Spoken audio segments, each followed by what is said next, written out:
Hello everyone, my name is Notepad and on and I write games for fun. So what are we doing today? Today we're going to be working on high-speed death machine Chimera Dreamers. And more accurately, we're going to be working on the desperate attempt of making high-speed death machine Chimera Dreamers actually work. And before we begin, I would also like to thank Shadow Black Cat 25 for following me 2 days ago on, looks like Saturday. Because today's Monday. Why is today Monday? Oh god. I'm sorry about starting a little bit later than usual. I got distracted. My friends decided they wanted to play Terraria, and I'm like, all right, it'll be short, right? No. It never is. It never is short. It's always like a 5 hour like adventure with them. But as we see, we have the new V-Sona. We got a red guy getting his head blown off. So let's shove him right here in the corner where he belongs. And they actually see he actually moves. Actually set that up correctly, which is a novel concept, because I'm usually very bad at that. But what are we going to be actually working on today? What's the goal? Well, a few things. We're going to see how far I can get in this, and I'm not dedicated to a Notepad Must Die. I'm not really thinking I'll probably get done with everything. But I'm feeling pretty good about it. This might be a 1 episode, this might be a 2 episode, I don't know yet. But one thing that did change is I changed the system. I changed the system fairly dramatically. I moved from the 3d6 system to an OVA roll and keep system for two reasons. One, it makes things a little bit easier when determining ranges and such. It also makes the combat mechanics work a little bit easier. Because one thing I felt when I was reading through things, double checking things again, double checking it again and again, is I kept noticing that there was always a gap. There's always this sludge that occurred, and it was just like, okay, I gotta calculate this, okay, I gotta calculate this, and then you slow down. Then I came to the conclusion of a very simple mantra. I actually watched someone play Super Hot. That kind of got me the idea. Very simply, time moves when you do. Kill bad guys, don't die. That is the simple mantra. Now, in Super Hot, the game is simple. Kill red guys. That's all you gotta do. You find red guy, you beat red guy to death, you shoot him, you do something with him. Make sure that he is defeated. That's all you have to do. That is what the game is about. Everything revolves around that very simple core concept. Mind Control Delete does some things with it, change it up, but at its core. Now, High-Speed Death Machine was supposed to replicate that. However, it didn't really. But I wrote it in a funk. I didn't quite know what I was doing. So, I've refocused it. Now, the idea with the OVA system is that it's pretty much you would take whatever dice you end up rolling, and you add whatever you add the matching dice together. So, for example, we have our example ones here. If I roll a 1, 2, 3, 3, 4, I get a 6. I roll a 4, 5, 6, 1, 1. I only roll a 2 because I have 2 1s. But higher values will always take priority, but the larger number of dice will always take priority. As you see in the bottom right-hand corner there with the 4, 4, 4, 5, 5, technically the 4s are higher because there's just more of them. However, if it was 4, 4, 5, 5, you would take the 5s instead. So it lends itself to a bit of a different dynamic when it comes to dice rolling, because you can get really lucky and get 2 6s and like, oh yeah, I scored 12, that's pretty good. You can also get really unlucky and end up with 3 1s and 2 6s. Like, oh, well, I rolled a 3 here. Shit, I don't need a 3. I needed, I needed something larger. I need something important. So, actually, where I should put this.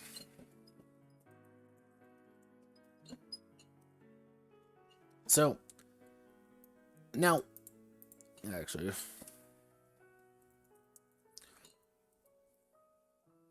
mannequins.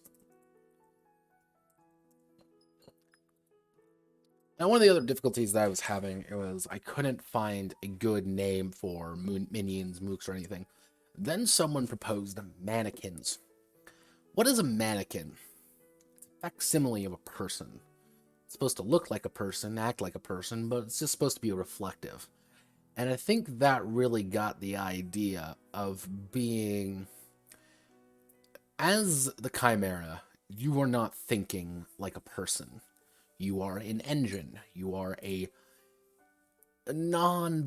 barely thinking, just engine that is moving forward and dealing with enemies. You don't think of, oh no, here are the enemies and I should be worried about them. Why would you? You're a fucking death machine. They die easy. So how I plan on doing combat is, for example, we'll take this one up here in the top left-hand corner. Let's say we have 5 minions. And we roll... Oh, jeez. Salmon. Oh, goodness. But let's say, using our top left-hand corner one, we have 5 minions. We roll that as our combat dice, but their values are, let's say, for example, let's say we have a minion value of 3, 3, 3, 4, and 5. Those are our values. Actually, that's a pretty bad one. We'll do 1, 2, 3. We'll do 1, 3, 3, 5. Okay. So, using our dice we have here, we can say, all right, we have a 1, a 2, a 3, a 3, and a 4. if we assign everything just 1-to-1, we've killed 4 minions, 4 mannequins, by just being an engine of fucking rage. But we still have that 4. What do we do with that? Well, nothing. However, this is where things get a little bit weird. You can instead supplement that 1 for the 4, so you only have the 1 left. You've overkilled someone. You have done something very horrible to that person. You're building momentum. You're building your adrenaline up. And that's one thing I want to get across is you want to build your bloodlust up. You are going faster. You are getting angrier. You are, you're starting out there being like, okay, I'm like gunning down 1 or 2 guys. And by the end, you should feel like a engine of rage. You are walking into a room with 2 guns in your hands, blood covered in blood, and just start ripping and tearing. You don't give a shit. You are, grabbing the nearest human being and beating them against the wall repeatedly until they die. You are a scary motherfucker. So that's what I'm going to probably end up. I'm going to be channeling a little bit of, if any of you have ever played a roll and write game. Roll and write, the most popular one being Yahtzee. Everyone kind of knows Yahtzee. That's a roll and write game. You roll the dice, you write down your results. Pretty simple. However, I'm going to be using concepts of that. I have these dice. How do I want to assign them to the situation? We got a bunch of guys. I need to deal with them. Do I want to take out the higher value guys, or do I want to get overkills on the lower ones? Do I want to expend some valuable resources to take some scary guys out? Or do I want to save them? And hopefully my second roll gets better. My third, even my fourth. Or do I just want to say screw it and spend an entire action just hopping on the nearest human being and bludgeoning him to death repeatedly until he is dead? It's that action of limited time, limited resources. How do you do it? Time moves when you do. Kill the enemies. Don't die. Very simple. Hoping I can get that across. That's the goal with this game. That's the goal with Chimera Dreamers. And let me actually double check. So pretty much what you're going to be doing is whatever your... If you have a 2 in everything with 12 with 4 attributes, you're going to end up with, on average, you're going to end up with about a 5 in most attributes, which is about what I'm looking for. I actually may bump that up.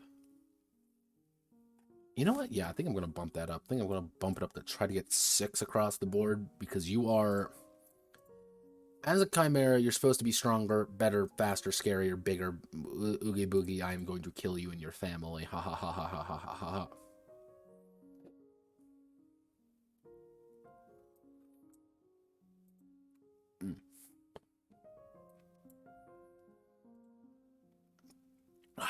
I also got good beer tonight. Got some black and tans.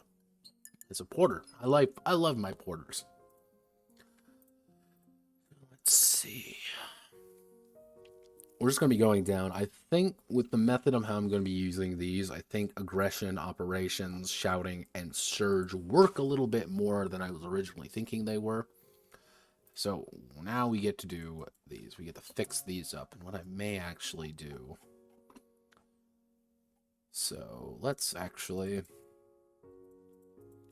Akimbo Hellion, 2 of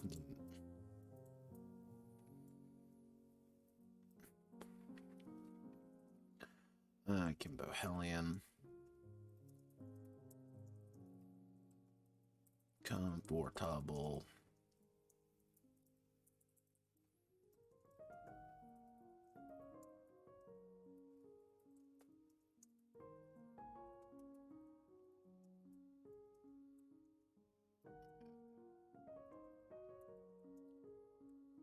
Wielding them, but cannot use to.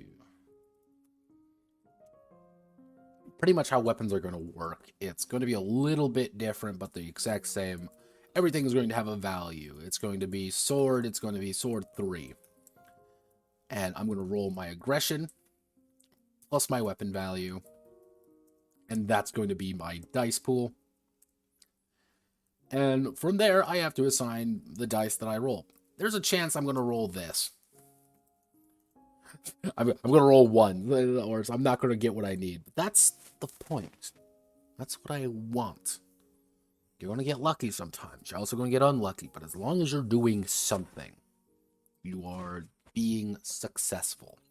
So that's one of the things that I kind of need to do going through here, is kind of get that understanding going. So let's see, actually. All-terrain engine. We need to the Chimera add +3 to the dam. To the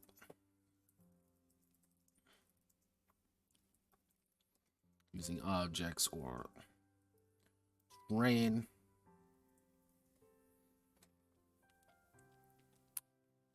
Yeah, actually, we can probably bump that down to +2. Because the idea is that most locations are going to have stuff in them. And this isn't like, oh, you have, you know, there should be no blank featureless rooms. Because to a Chimera, walking into an office is immediately, here are a bunch of items I have before me, what do I do with them?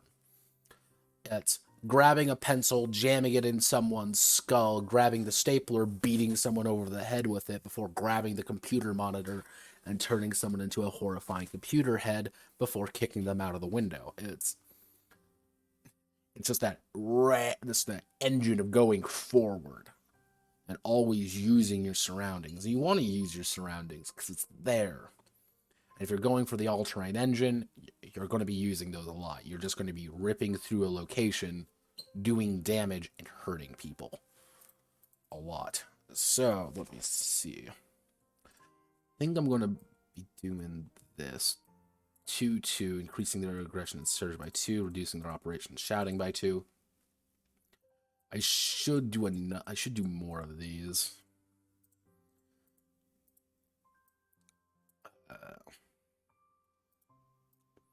Actually, but what is the maximum momentum?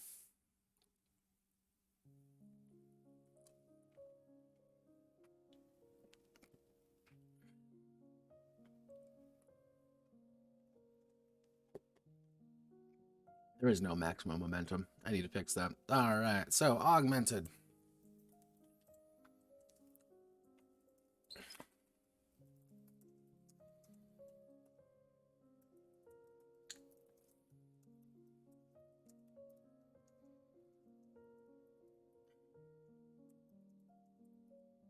Organs, they gain +10 endurance.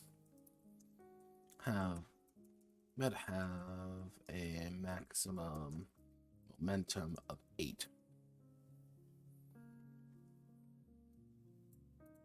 You're trading in health for... Effectively, trade in health. You know, you're trading actions and for health. 8's still a lot, but that's... You're lowering your value. You're lowering how fast you can go and how much things you can do on one turn. Let's see, throwing themselves headlong to the fight. We see 5 armor. Really, only them and HVTs are going to have it. So what I'm going to change this is...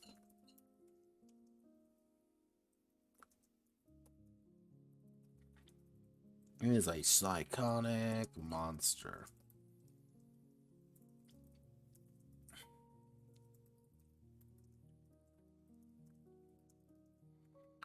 Fight, they regain double endurance when executing. Mannequins. Mannequins of HVTs. But have negative 15 endurance. Negative 15 bring you down to 35 endurance. Yeah, that works. So the idea being, again, you're trading sheer combat ability for... You don't really want that much armor because you're not going to be taking that much damage overall. Well, you're going to be taking a lot of damage, but you have a lot of ability to regain it.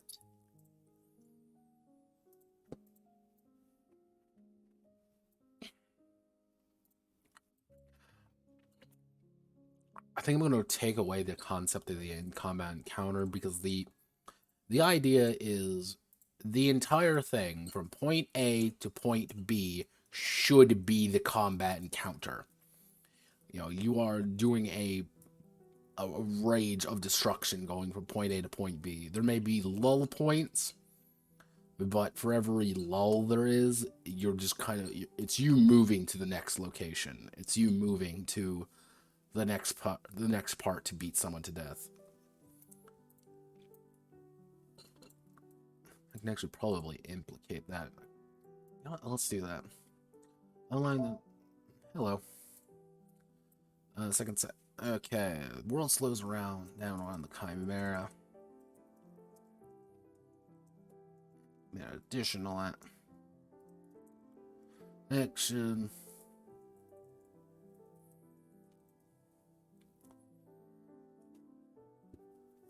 They were allowed to take an additional action. Let's actually say additional action.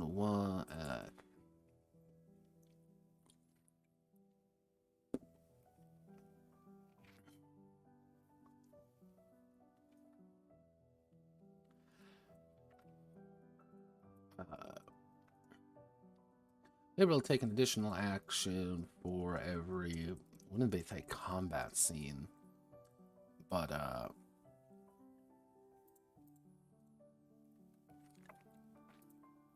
the idea being that the actual combat is the meat of the game, and you have it's the rest moments, the little pieces of rest in between things. They were actually, so let's also, they are able to take a second set of actions. Second set of actions. Once this restores the Chimera is allowed. Chimera regains its ability if they take a breather. No, experience a lull. Second that.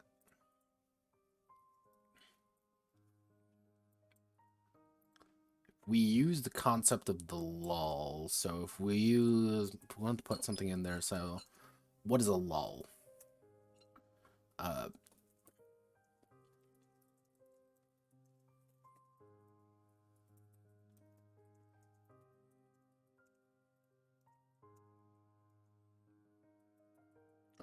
They will.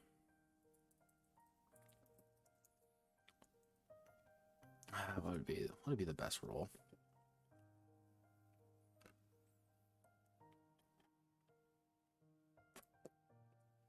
No, okay, they.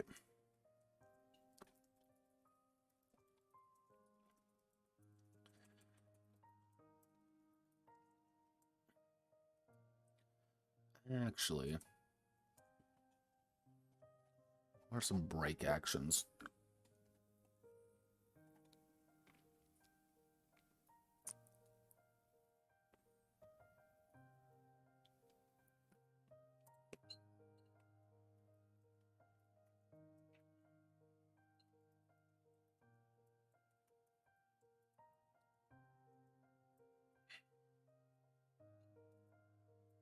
They're able to take the breather, reload, or use a recovery item.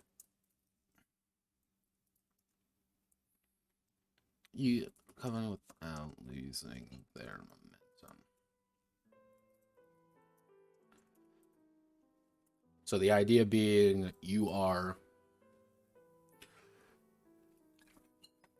I think an example of this would be, you are going up an elevator. You have a moment to just breathe. It's you reloading your gun. It's you kind of hyping yourself up. You don't gain much out of it, but it's kind of that moment of like, all right, we've got a little bit of time in between me going in there and ready to kill someone again. Death Seek, Crazy Death, they reach their glories. So let's actually...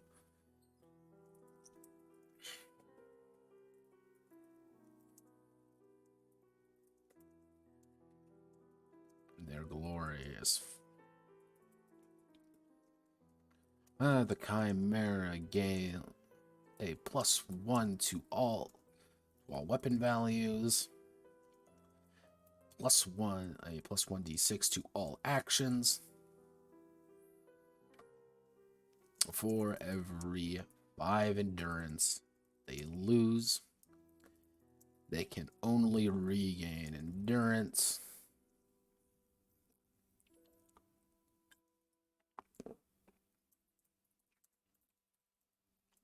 Between missions. So pretty much you become more and more of this just horrifying entity. The problem being you cannot heal. And if you have 50 health and you take 30 damage, you have 20 health. You don't get to regain that. There's no item you can use or no ability that you can just trigger all of a sudden. And the people who are taking Deathseeker probably want to take things like Berserk. Actually, they wouldn't want to take Berserker at all. They're taking things like Augmented. They're taking things like, again, Delusional. So what I should do is replace Delusional.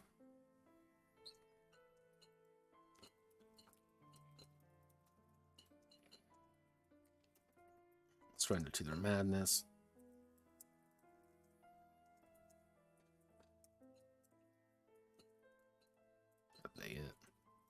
AGR and SRG. Actually, that's just Animal Mind, isn't it? No, okay, surrender to their madness. 2d6 to all actions. But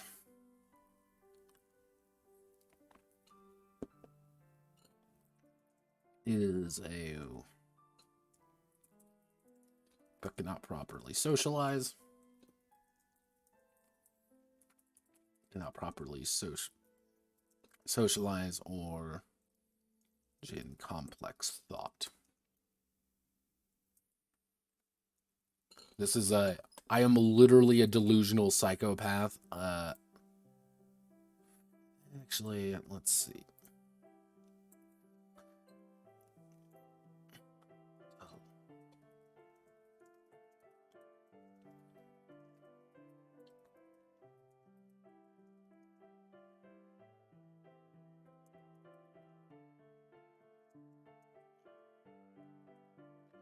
Further into their madness.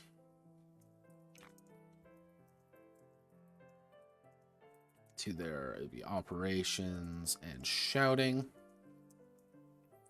But they lose -2 to their aggression and surge.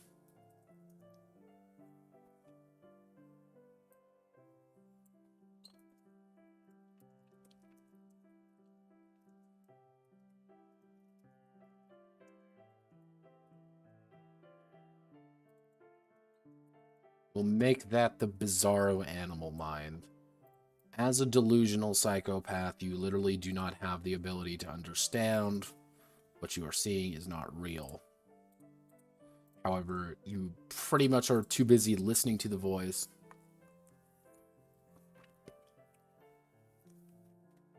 The idea being with delusional is that you are listening to the voices in your head more than you're actually fighting. But it's kind of the idea of, don't worry, everyone.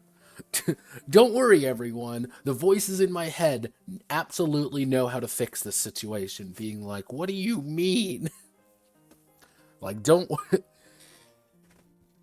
And it's kind of that idea of picture someone kicking down the door, you know, walking up to you, being less like, I need to go to the penthouse now, and being this like, no, I need to go to the penthouse now, and just bearing down on you, and just like, okay, you know what? Fuck it, I don't want to fuck this guy.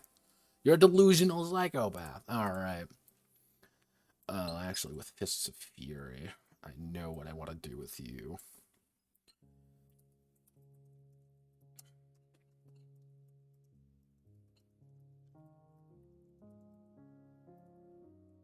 Value 3 melee weapon.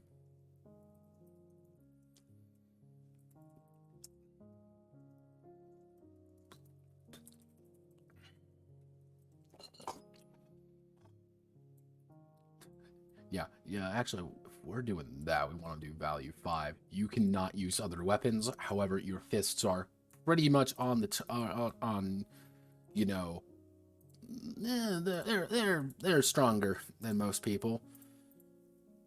It's like the idea of being like a handgun is going to be about a 5. You're rolling 5 extra dice to shoot someone. That's pretty good. Your fists are about as strong as a handgun at that point. You run up to someone and you can beat them to death faster than they can think. Well, +5 the surge rolls. Actually, what we can do is ghost. If we're ghosting,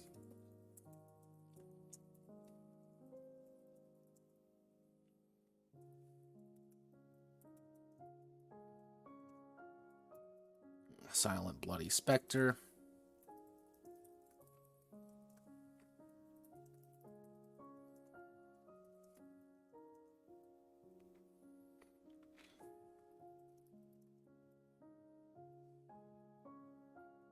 How do I want to do this? No, that's not.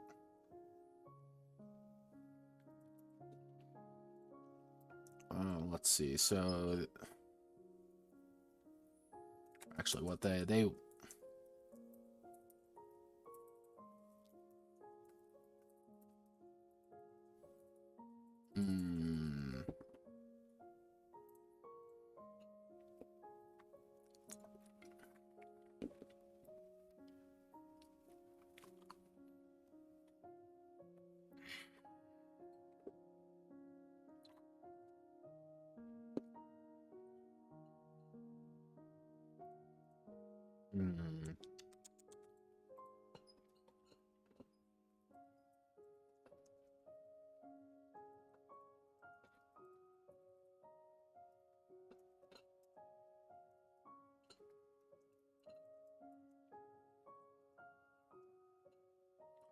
roll a.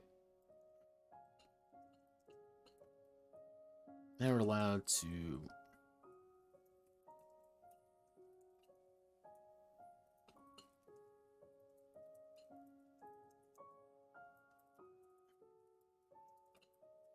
It actually first action in a mission or after a lull. The idea being that as a ghost, you are the first thing you do, you're allowed to act first. You literally walk in, don't worry, everything's fine, and then you immediately pull a gun on someone and start shooting. However, after a lull, again, after you take that long elevator ride up, no one knows you're coming because you are a ghost, and you walk in, you have the action to do whatever you want first. Nobody has that on you. It's you, you get in, you get out. Yeah. Very different kind of play, and you gotta kind of build around Ghost.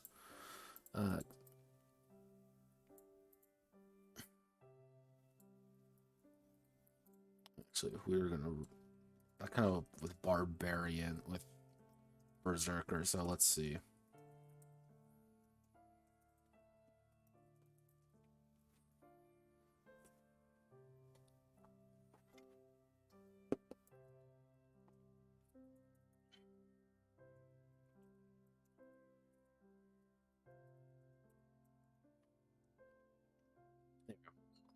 Chimera's executions affect 2 mannequins. The idea being, I'm literally going to kill 2 people right off the bat. If I roll the dice and, it comes up right, it's bang, bang, everyone's dead. Katana uses a ranged weapon.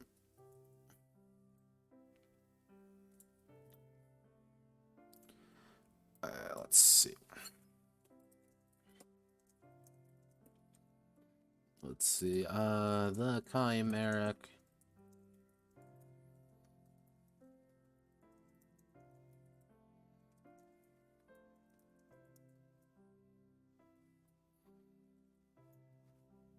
Actually, the Chimera ranged weapons gain Chimera's firearms gain a +1 value when enemy mannequins or HVTs are in the same zone. Because yeah, we're gonna double down on the zones. You can use it, however, you're getting a bonus for it. It's kind of a flat bonus to everything by virtue of you being a. Yes, there is a Death Seeker. Pretty much, what happens is the more hurt you get, you're getting a +1 to all your weapon values. So you're just hitting, you're rolling more dice, taking more dice to do more damage. You get +1 d6 to all your actions, whatever you're doing, for every 5 endurance you lose. The catch being is that you can't heal. If you take 5 damage, you aren't getting that health back. All the other ones, you can kind of regain your health. You can't with Death Seeker, because you want to die. Only way you're restoring is between missions. That's the big thing, is you're expected to go from point A to point B. A campaign, quote unquote, of High-Speed Death Machine is mission to mission to mission to mission, where you barely have time in between. You're healing a little bit. It's 2d6, but if you take 30 damage in a mission, you're going into the next one with not everything. Yeah. So it's kind of that back and forth of, do I want to, like, can I afford to take this damage? Or do I want to try to mitigate as much damage because I'm already taking too much? So it's like back and forth, back and forth.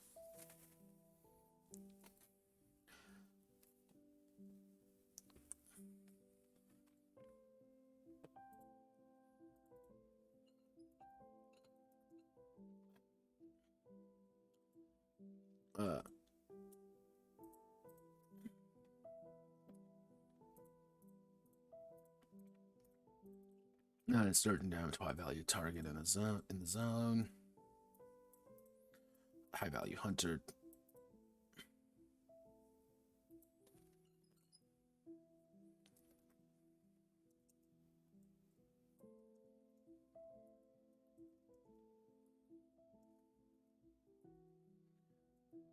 Well, actually,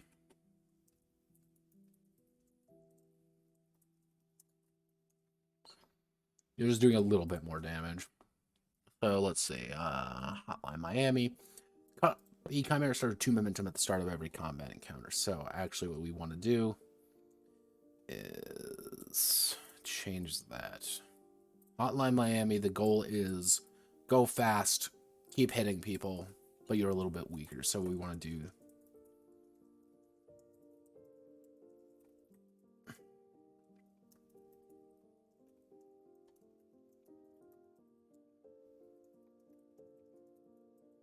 Oh yeah.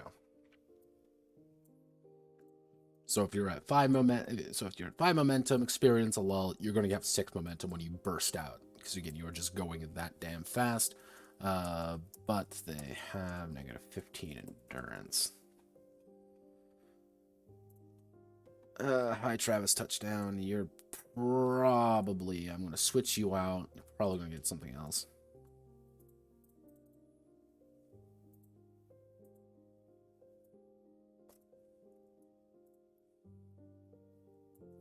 Hot switch.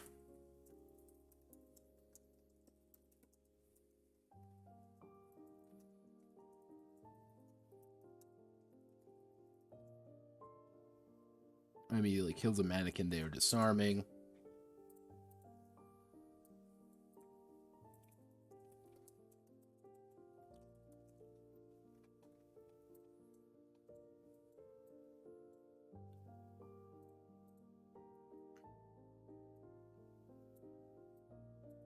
Not much has changed, but I don't think it needs to. The idea behind a hot switch is that it's you ripping the gun from.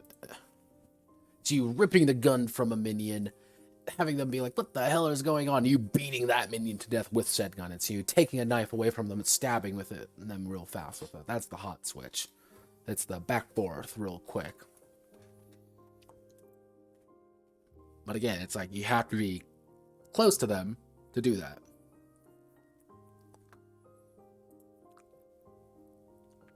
Uses a mannequin. Actually, we gotta change that a little bit.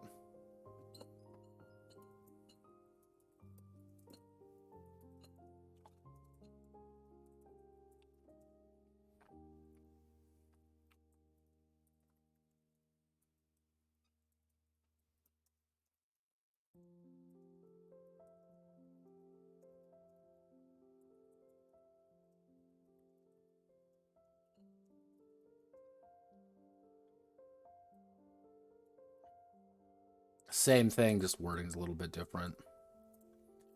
Because I want the idea being, you have killed someone, you are literally going to be using their body to protect you.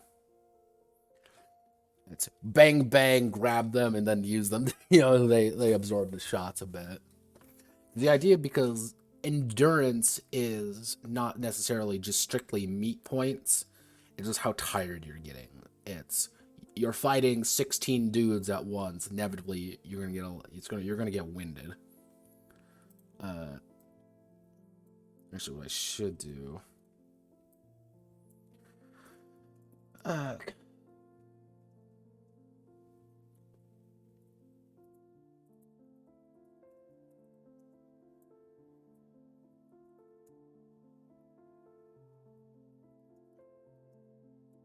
Actually, the Chimera.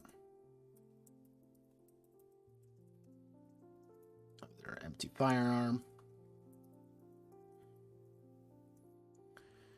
They can use it as a value 2 thrown weapon or a value 3 melee weapon.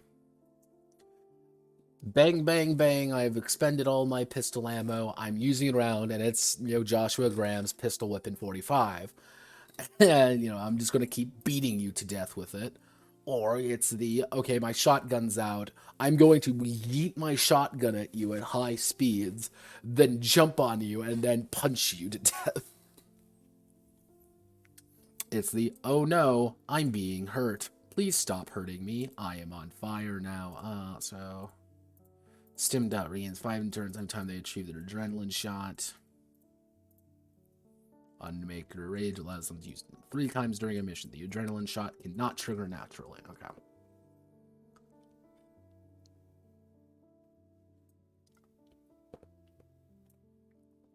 Wall Run was weird. This was directly inspired by Titanfall. The idea being you are just moving so quickly that you are just ripping and tearing. What I can do, call it Wall Run.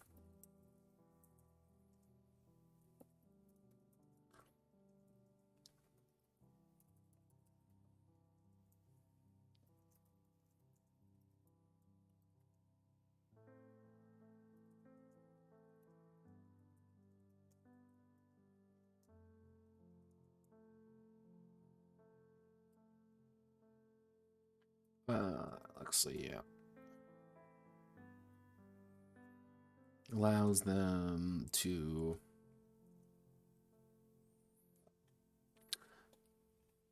How do I want to word this?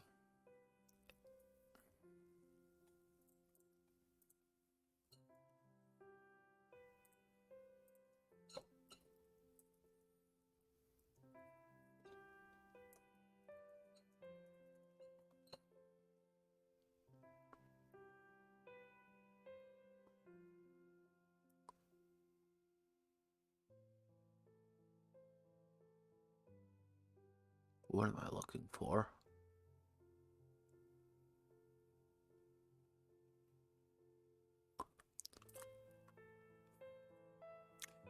This idea in my head is me sliding in there. I am making a maneuver. I am just bolting. Wait a second. I know what I can do. Let me see. We want to do maneuver. There we go, actually. Speed allows them to...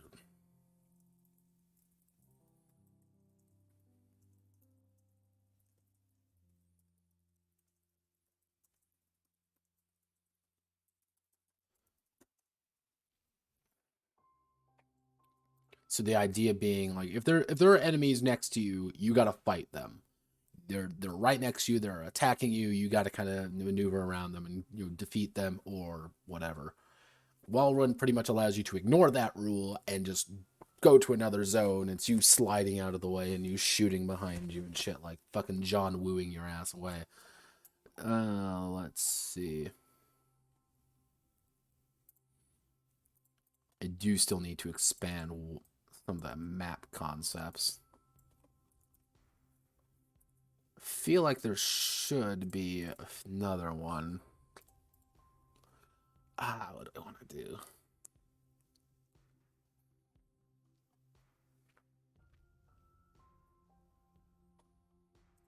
Oh, I know.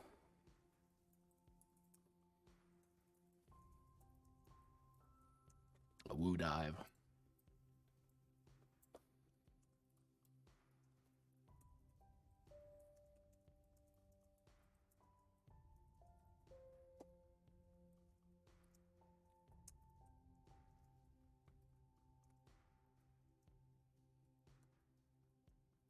They may roll a firearm attack with firearm attack, not adding their firearm's value when they maneuver.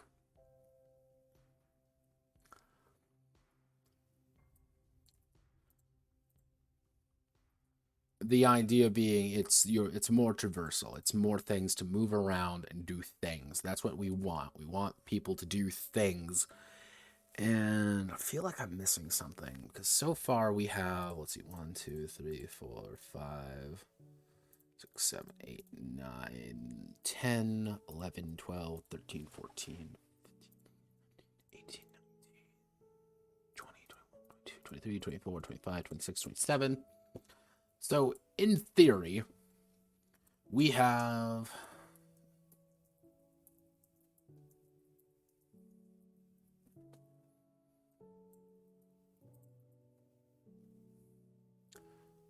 about 9 million combinations. If I'm doing my math right. Now, mind you, are some of these even good? Absolutely not. Some of these are not specifically good. Actually, what I'm going to do is I'm going to change dependent on armor. That might get changed. Medic might get changed. Equipment. Is there any other ones that kind of got a little bit lost in between things? Not really.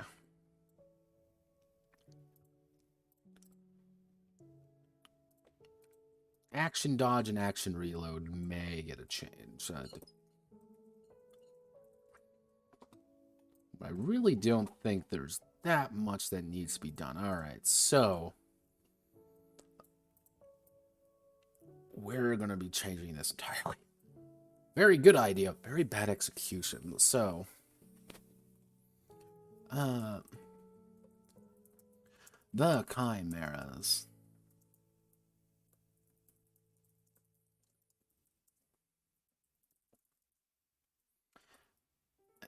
Adrenaline shot is their lifeline. Accelerant. And their rampage. As they rip through the mission, they will gradually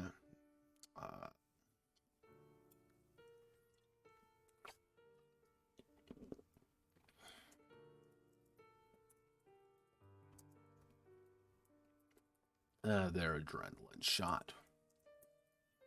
Will gradually be able to trigger their adrenaline shot.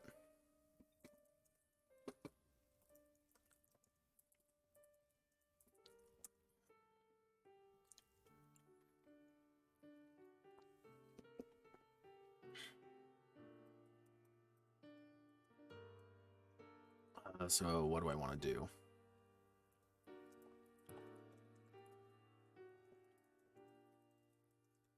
Requires the Chimera to overkill.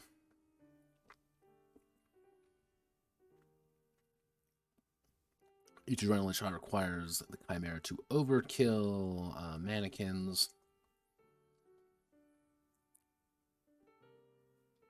Overkill mannequins. And use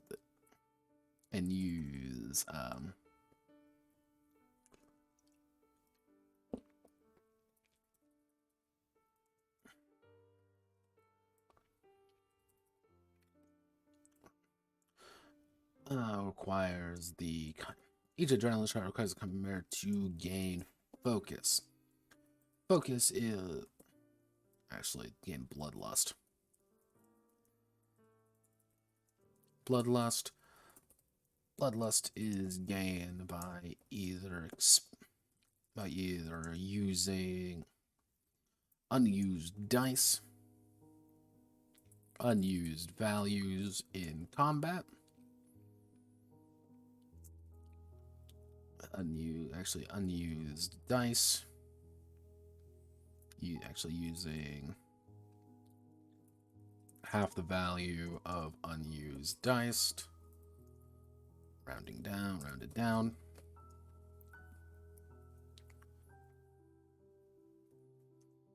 or overkilling mannequins.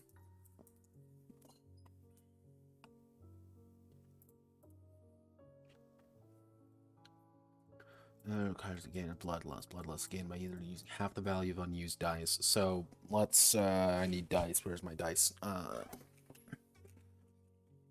right. So we're gonna be rolling some dice. Let's check what I end up rolling. I'm gonna probably roll absolutely garbo. I never need to roll my dice when I actually need to score. Actually, do I have my 40k dice? Tell me, do I have my 40k cube? Where's my 40k cube? Ah, ha, ha!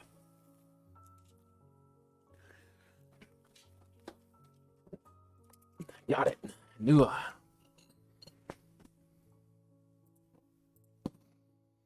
All right, so let's see. So let's say I got 1, 2, 3, 4, 5, 6, 7. I got 7d6 in my hand. All right, so I scored 3 6s, 2 3s, 4, and a 2. All right, so this is pretty good. So let's say, for example, I have, let's say, let's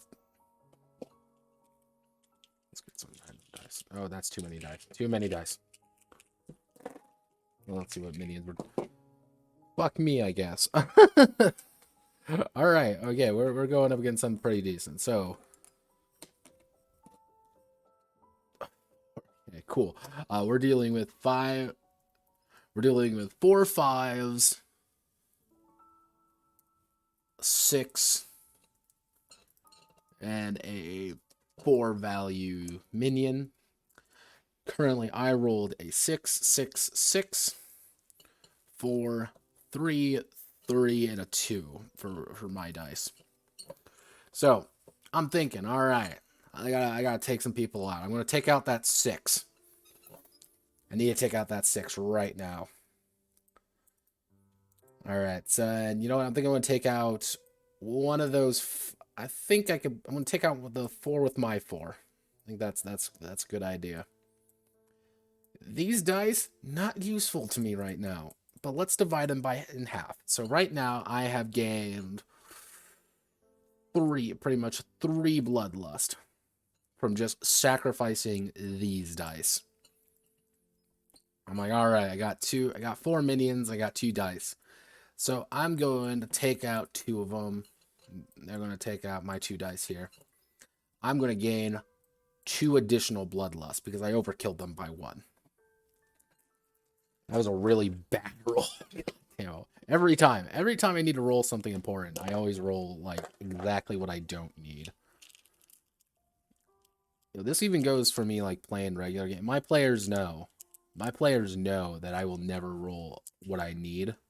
And it'll always be like really bizarre rolls where I'll roll high and just screw them over. Like, notepad.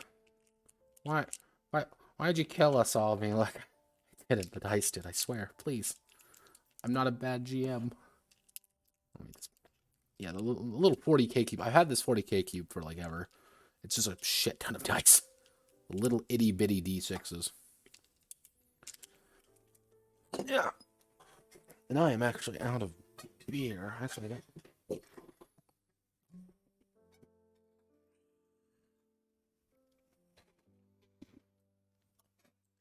let's see. We're doing pretty good. We're getting time. Okay. Requires the Chimera to gain Bloodlust. Bloodlust gain... Or overkilling minions. Overkilling mannequins.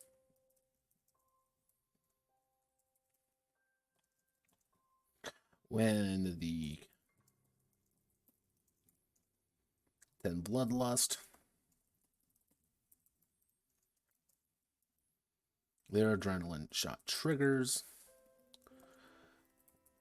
And will persist. Their adrenaline shot triggers.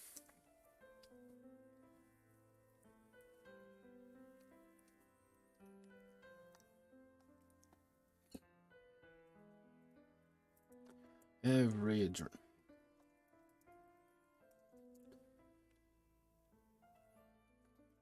Requires the Chimera to expend to increase their bloodlust by 5. So if we do that, so you're gonna gain your first adrenaline shot pretty quickly.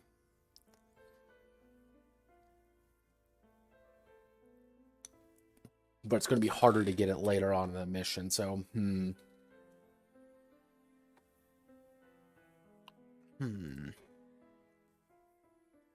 Let's actually put it at 10, and then it's going to be 10, 15, 20, 25, 30, 35, okay. And increases their bloodlust by 5, and then we're going to put a footnote.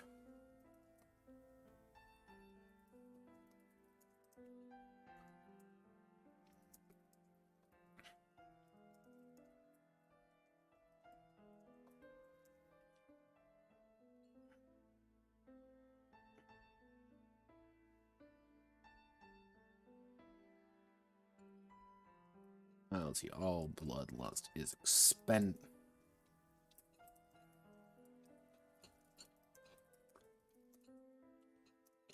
I should also put shot also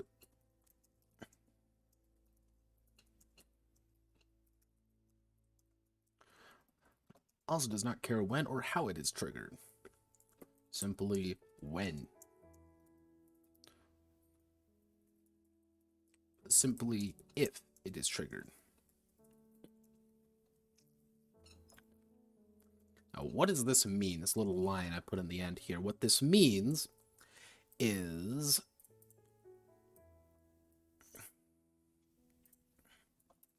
that if I use an ability,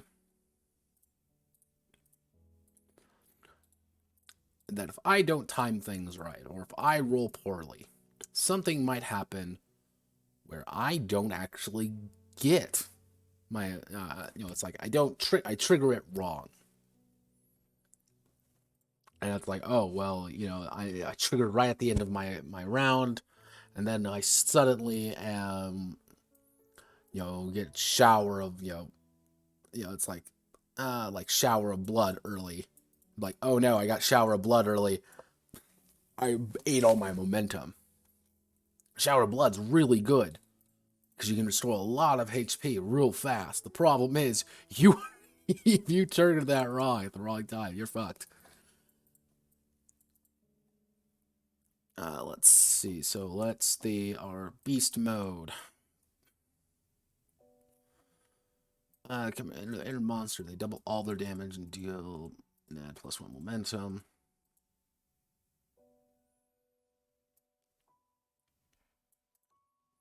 Yeah, beast mode is one of those things, like if you trigger it too early, it could kind of fuck you over. It's like, oh, well, I double all damage for my turn, but at least I gain a little momentum out of it.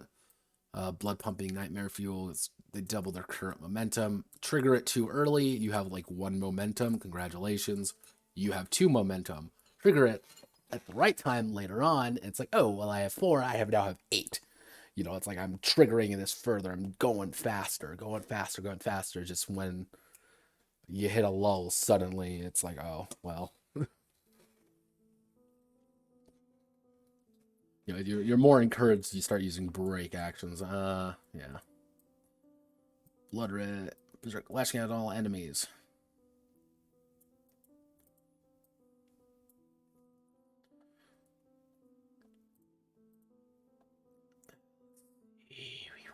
put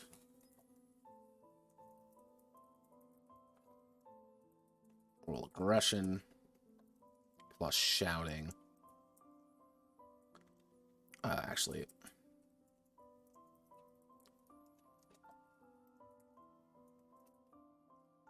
I'll treat it as value. All of my mannequins are treated as value 1s. Value 1.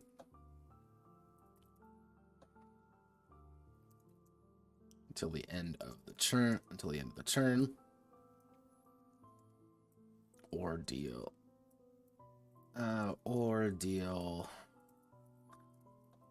Ordeal aggression plus shouting damage to an HVT. So it's like you have to make a decision. Actually, until the end of the term, and so you're making a choice, being like, okay, I triggered this early. Every single mannequin now is worth 1. I can overkill everyone. You trigger it too late, suddenly you're losing that value. But it's like, all right, I can do a little bit of damage. But you're also rolling, okay, aggressive plus shouting. You follow what the rules say. So if the rule is like, all right, you're going to be roll aggression plus shouting. Let's say I have a... I'm getting my dice out again because I'm a fucking masochist. So let's say 1, 2, 3, 4, 5, 6, 7... let's get 8. Let's say I have 5 in both. Let's say I have to roll 10 dice. Okay, I'm gonna do damage in HVT. Let's see what I roll. All right, so I got 3 6s. Looks like I got a lot of shit. I got a lot of coarse shit. 2, 3, a 2, 2 2s, 4, and a 5. So I would deal.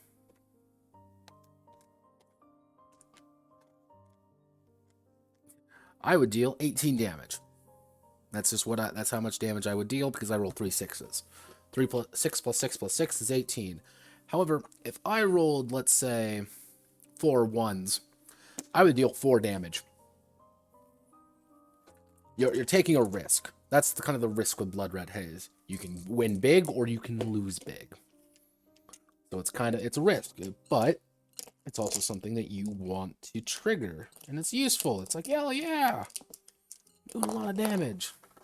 I'm a big scary motherfucker all of a sudden. You know, I'm rushing in there, I'm doing damage, I'm hurting people. But it could also pay off. It can also not pay off. Especially if you're lucky and it triggers early. So let's see, shouting to Terminator. 2 full rounds. Get all damage they would receive. Yeah, that's a pretty solid one. Or do I do it? Let's do it for 2 full rounds. So it's the round that it triggers on, and the next round, 2 full rounds. So it'd still be pretty useful and kind of encourages you to push up a little bit more. And during, probably gonna put it as 15 instead of 10. This needs changing. This needs changing a lot because of how I'm going to be handling guns.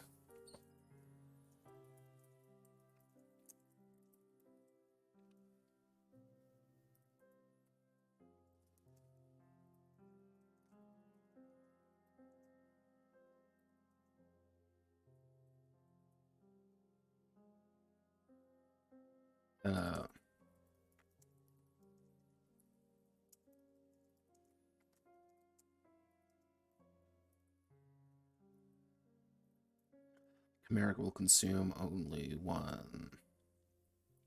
How do I want to word this? Pretty much the idea is that you are just fucking spraying and praying. It's you taking out your rifle and just holding down the trigger while you're spraying wildly over everything you dislike. So if we're doing that idea, how do we want to handle that? Because how I'm going to handle guns is pretty much the guns have a high value. You're going to be rolling a lot of dice for them. The problem is you have to make a decision. You can take as many dice as you want, but every time you do, you're also expending ammunition. So it's always that kind of back and forth with guns. It's the, all right, I can kill 6 guys, but I'm going to use 6 ammo. Or I'm going to kill 8. I'm going to kill these. I'm going to kill 5 guys, but I'm using 5 ammo. If I don't have 5 ammo, I take 4. If I have 4 bullets left, I can't take 5. I take 4. But those dice are usually going to be better. Guns are good. You can shoot people from at a range. You can deal with enemies in different zones. Guns are bad because they have ammo, and you have to use a reload action to do it. But actually, what I can do,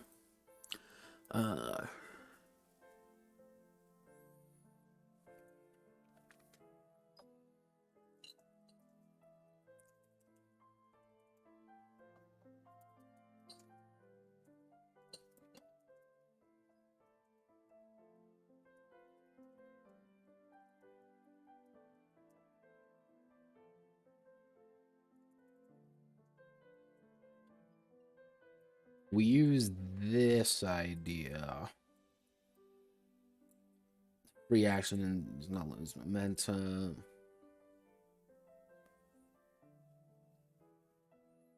So the idea is like if you're going for a high gun Chimera, the idea being it's you spraying and pray and you just walking and just unload, quickly reloading.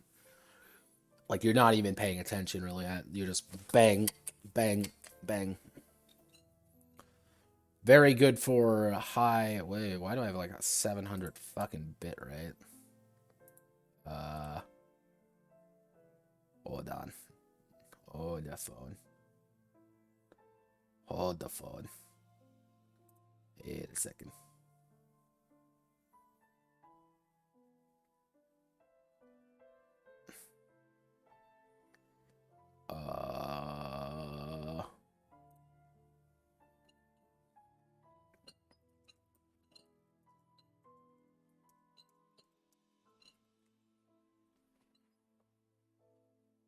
Okay, there we go. That was weird.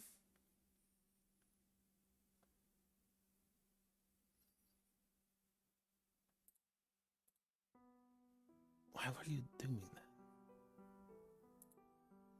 Give me 1 second. I gotta do a little bit of a... Notepad's gotta do a little bit of an investigation. Did the music spike? No, that's not it. Must have...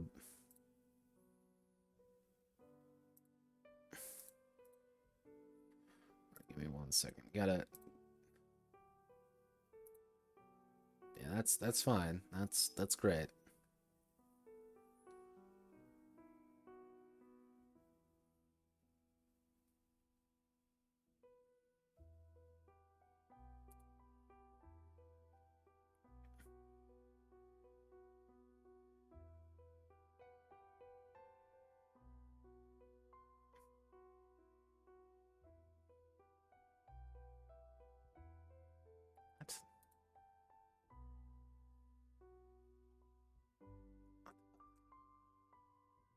Alright, weird. We just plummeted for some reason. Alright. Unstable event.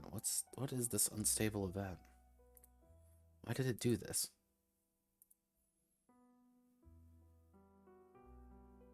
Weird. Welcome to Streaming with Notepad, where he thinks he knows what he's doing, but he really doesn't. I'd like to believe I know what I've been doing. I've been doing this for a while now, but I really have no idea. I am winging it. Like everything I'm doing, it's literally just faith and dreams. There's nothing else. Any skill or ability? No, that's a big old memetronics wreck. So let's keep looking. During Full Metal Jacket, Weapon Dancer, and Zen State of Clarity, they may attack 3. We need to fix Weapon Dancer up. So, the Chimera.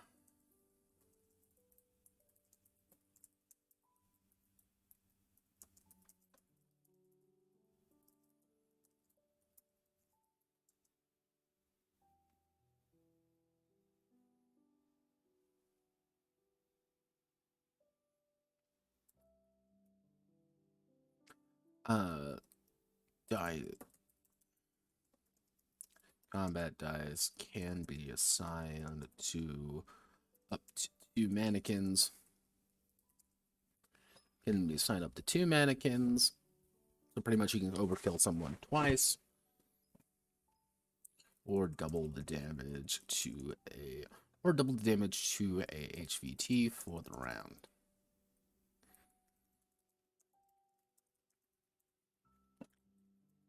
Actually put that 3 mannequins.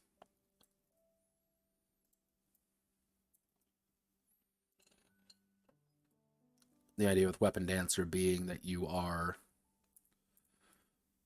effectively pulling your devil trigger and being like, okay, I'm going to slice these 3 people, just ding, ding, ding, this done in a second. Yeah, that works.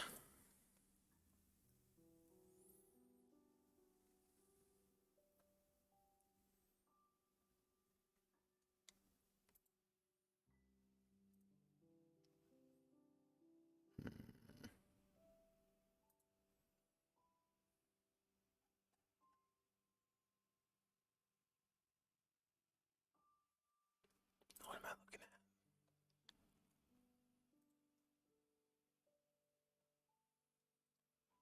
All right, I'm going to grab another drink.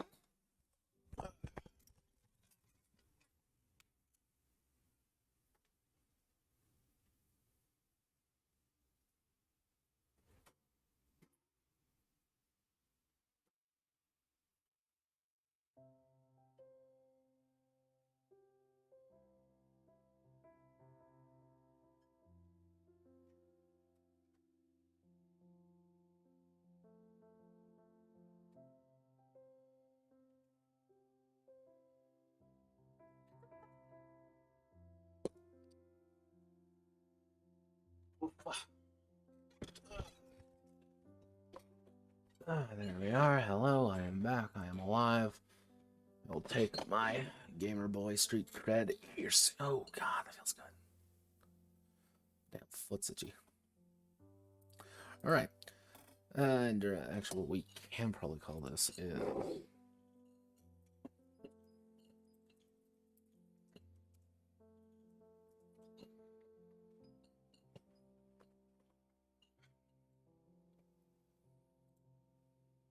insert footnote. We want to do Control X.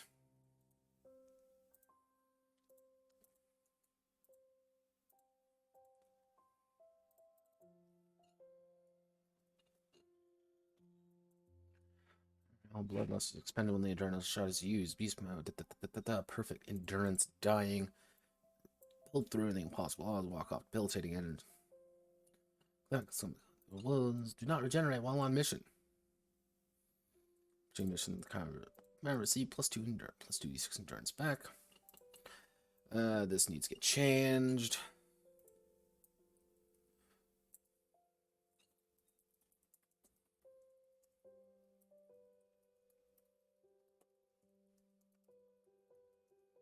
Acquiring the Chimera.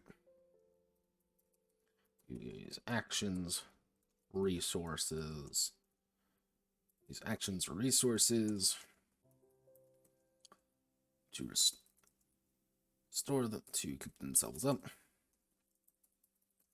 But between missions, a Chimera receives +2d6 endurance back.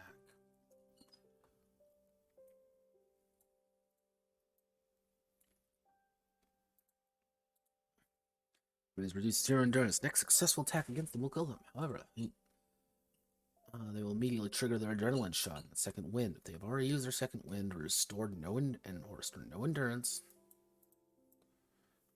Actually, that can change. That's a very awkward way of wording that. So what I need to do, in fact, is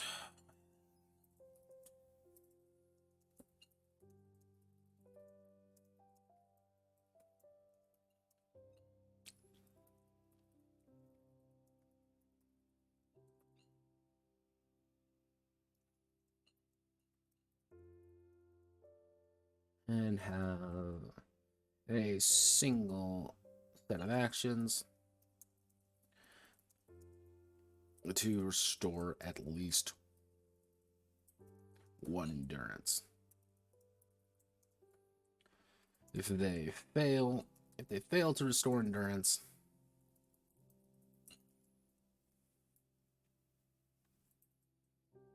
in their second wind, if the Chimera is reduced to 0 endurance again, or cannot restore their endurance, they will die.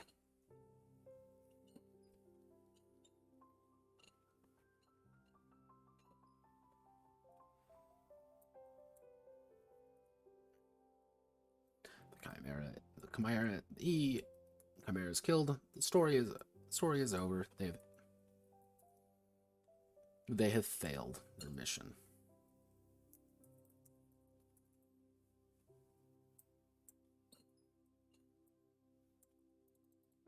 There we go, nice and easy. Pretty much you get your second win, you get reduced to 0 endurance, pretty much 0 health. Once you hit 0 health, you are allowed to do gamer things, and pretty much that's the opportunity to do a glory kill. Kill people. Please execute people. Oof.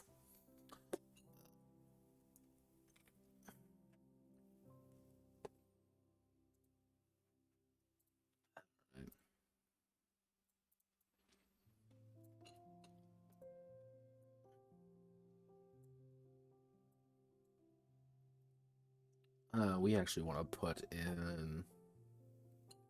Where do we put in the lull?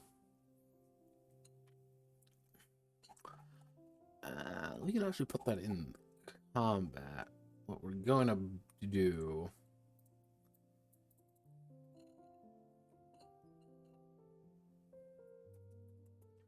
called this...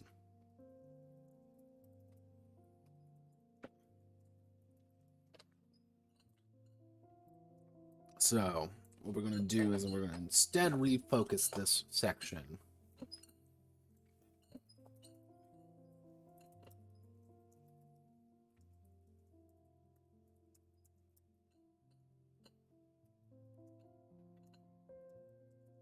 And it's killing a certain target. Retrieving an object. Or just causing enough chaos. Whether it's as simple as killing a certain target, or as complex as overriding security in a dangerous facility. The Chimera is on a one-way trip to victory or damnation.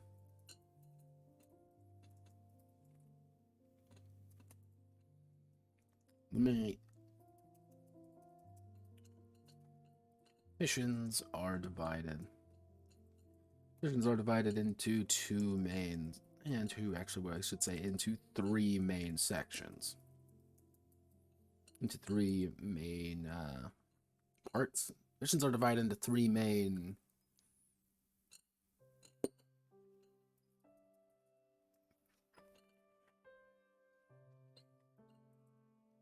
categories. 3 categories. Divided into 3 categories. Passive, aggro, and lulls.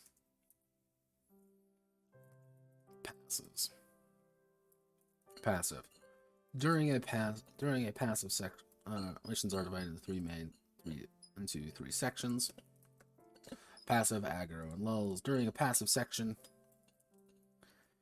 the Chimera is pretending to be relatively normal, interacting with the situation at hand,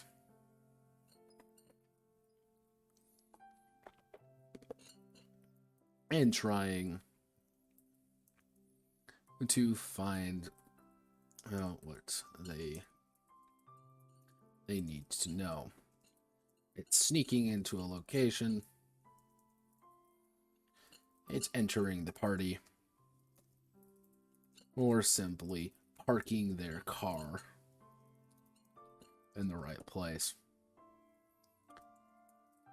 The passive section does not last long and is more a setup to the next.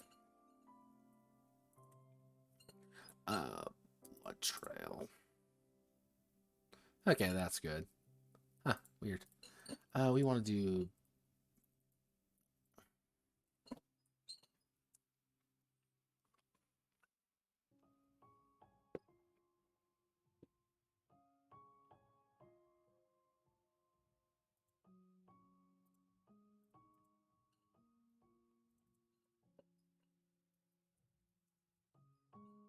passive blood trail. Blood trial. That's actually, I like blood trial. Blood trial. Do the next hyper violent. Actually, we'll call it ultra violent section. Blood trial. The blood trial is where the meat of the mission occurs. During a blood trial, Chimera will bloody combat with enemies and attempt to reach their target. Attempt to reach their target while not dying. Actually, what we're going to do is...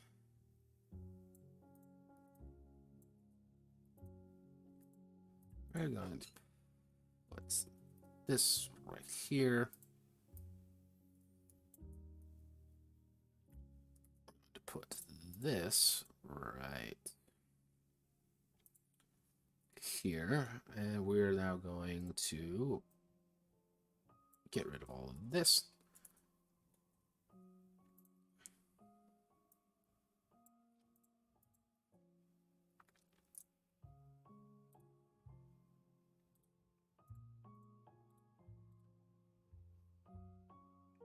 Yeah, I'm adding blood trial to my dictionary. Fuck yeah. That's metal. Hey guys, you ready to start the blood trial? But yeah, no, like am I saying you should be playing, you should have, some like a fucking Doom soundtrack playing in the background? Yes.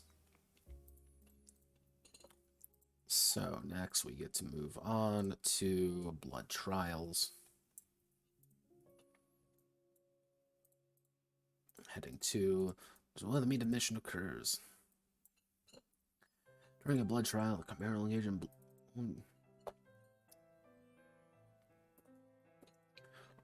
chaotic combat with enemies and attempt to reach their target while not dying. So,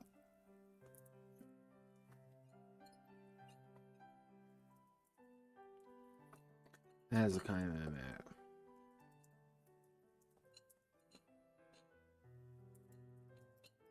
the Chimera's slaughter encounter two main types of enemies: mannequins, HVTs. Actually, high value targets, HVT. Mannequins are the faceless masses the Chimera does with a proper threat alone. However, in numbers, they can prove dangerous as they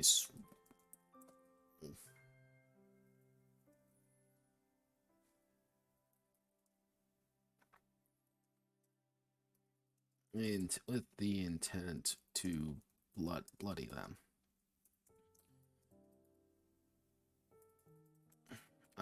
HVTs are individuals on par or almost on par with the Chimera in strength, or training, but can rarely match their own psychotic. Can really match their own psychotic view.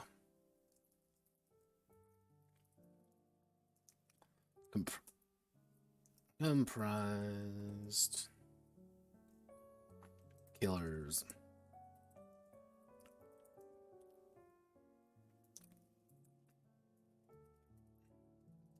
Demonic lieutenants and cyber super soldiers. HVTs.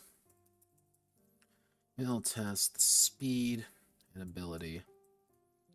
Chimera. And open combat.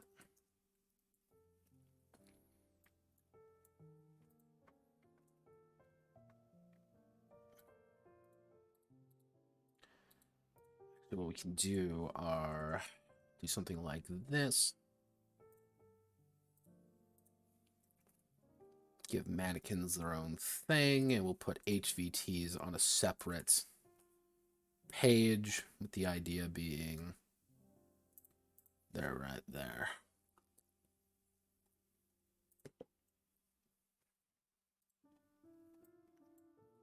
So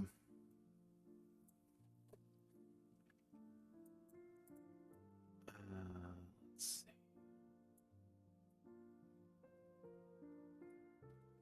Okay, you want to get rid of this. Mannequins are created by assigning a value from 0 to 6, determining their effectiveness as combatants, or simply as meat shields to be employed. Meat shields to cover it, or simply as bystanders in the carnage.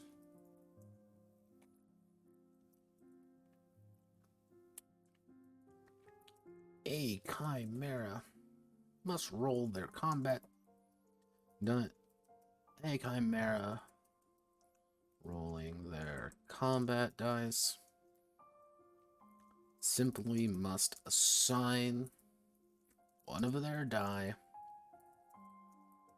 to a mannequin to kill them. They do not register damage.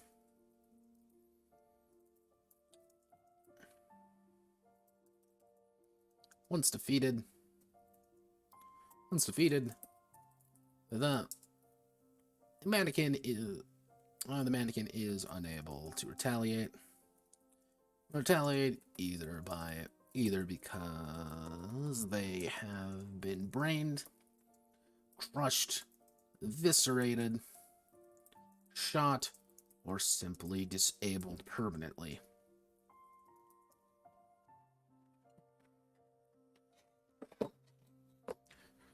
That's one of my favorite things about, you can usually see that in a few Indonesian action films, is during the fight, like the raid. Raid's a really good example for this, because in the raid, during some of the big fights, you don't actually see them like, okay, I'm gonna stab you in the throat, you're dead now. Like, you see them kill people, obviously, but sometimes they win by virtue of just kicking the ever-loving shit out of someone. Like, they're not moving. Their leg is destroyed. Their arm is crushed beyond repair. They've, bashed their head up against a wall, and they're not waking up from it. You don't need to kill people to take them out of the fight. It's the easiest way of doing it, for sure. But it's not mandatory. I think one of the best scenes is when the night comes for us, and during one of the final fights, you really see the main character. He's not strictly going for kills. He's breaking people's legs. He's shattering arms. He kills people, but it's never like a direct, like, all right, I'm going to go out of my way. Like, if I can disable you, I'm not gonna like snap your neck because you don't have a leg anymore. You're not walking around anywhere. But then you have people like John Wick in John Wick movies, where he is a methodical person. He doesn't leave it up to chance. And the way you can kind of see the way he fights is very precise, very simple. He walks up, he approaches an enemy, he disables them, and he pops them once in the head. They're dead. He kills his enemies. And it's kind of interesting to see the various types of these similar kind of characters, of these high-speed death machines who are doing things really quickly and really violently. All of them fight a little bit differently, and you can kind of reflect that in the way you assign your traits, which traits you pick up and which ones you don't. Because you can get things such as, if you want to go for a John Wick, go for heavy guns. Really execute people. Just fucking kill them. Just bang, bang, pull my devil trigger, and they're gone. But if you want to go for that more fisty-fighty, you don't have to kill your enemies. That's kind of the big thing. It's your choice. It's still a role-playing game at the end of the day. And whether or not you are I don't kill anyone, if you're a Batman, I don't kill anyone, as, some guy has, 15 fractures in his arm, and, his leg is mangled beyond repair. I didn't kill him. Don't worry. I did not kill them.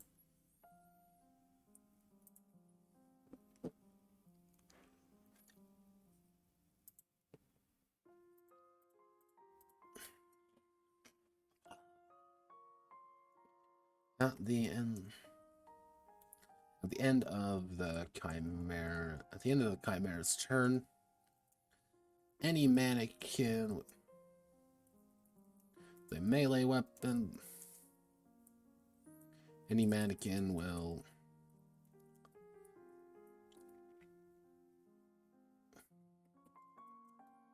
reduce the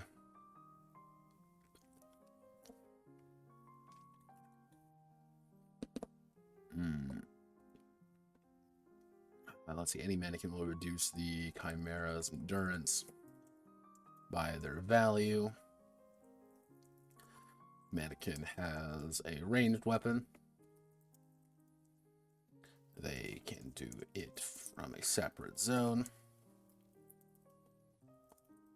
But melee mannequins require to close the distance.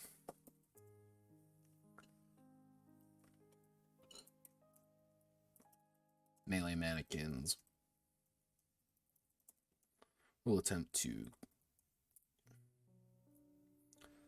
require to be in the same zone. To be in the same zone, they are not. They will move one zone closer. Yeah, mannequins run on AI effectively. There are five mannequins. Each of them are, 3 of them have guns, 2 of them had bats. The ones who have bats are going to have to move into your zone to do damage. But if you, man with gun, is smart, you're like, all right, I don't have to worry about them now. I'm just going to pop these 2, pop the guys with, guns shooting at me real quick, and, kung fu beat the shit out of the guys with, bats quicker.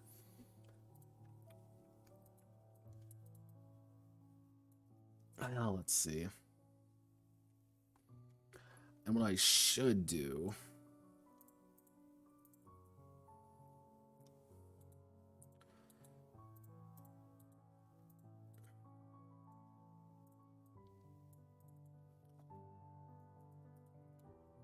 Gourd, Crush, Visrich.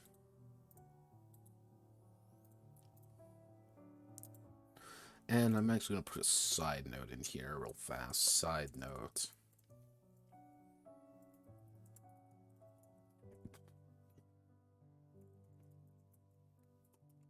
Guns are expensive. Guns are expensive and obvious. Criminals, if people who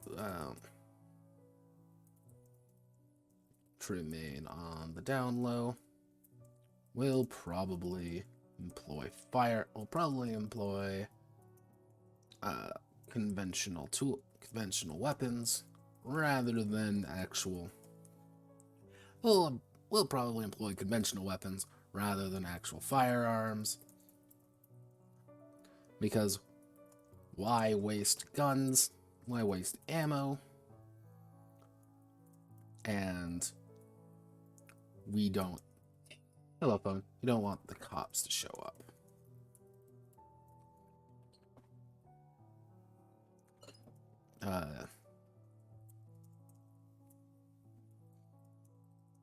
On the door of a high-tech facility,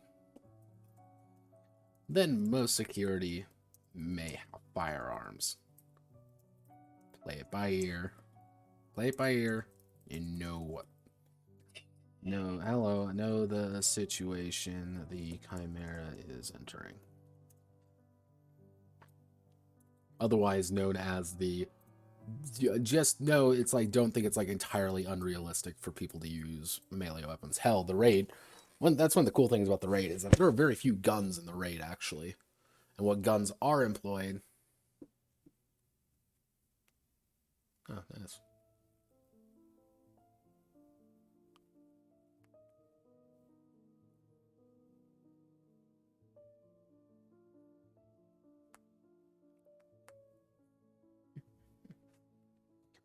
Yeah, it's like a lot of the fights in the raid actually aren't using guns because guns are expensive and dangerous, and you don't want to shoot a gun wrong because everyone knows someone has a gun and the things change.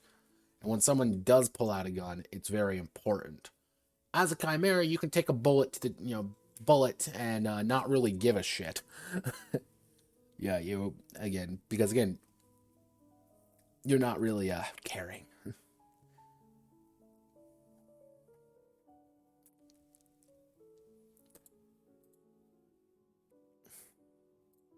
So what I should do is footnote.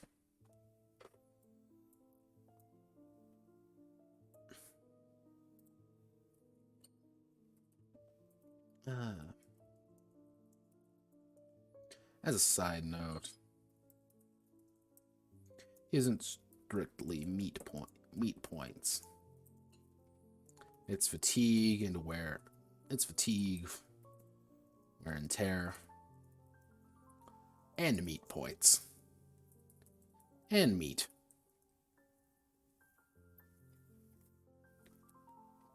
Let's see. They will move one zone closer, so there we go. We'll put some generic Ninja Man there, and then we want to do HVTs.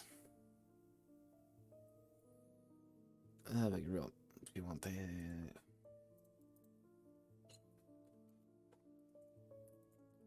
HVT will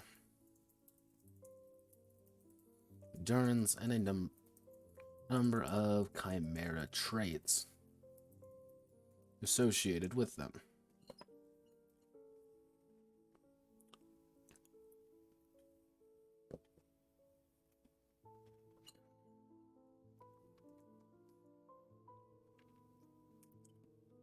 HVTs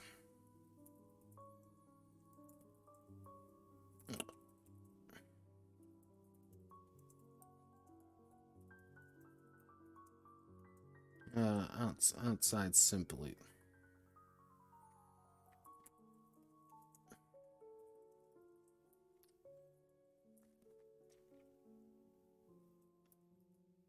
HVTs are still human, however. When they without the necessary detachment from reality, the concept of fear and running away is a very real thing to them.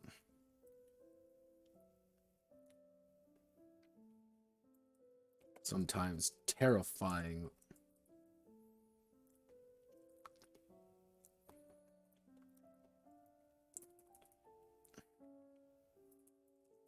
When a HVT's endurance reaches 0, They can be executed. They can be executed immediately.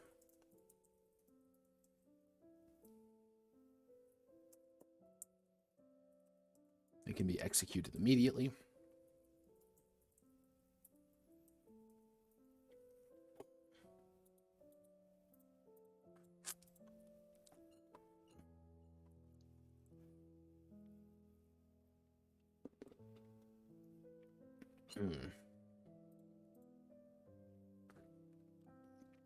Actually, what I should do is we're going to put a column to the right.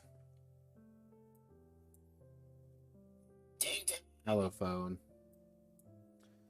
Oh, no. Doom guy, please. Doom guy, please. Doom guy. Put you right there, Doom guy. We'll put combat ability here. They're going to be rolling.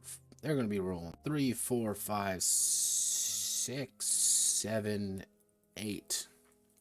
Unless I want to do by 2s. Nah.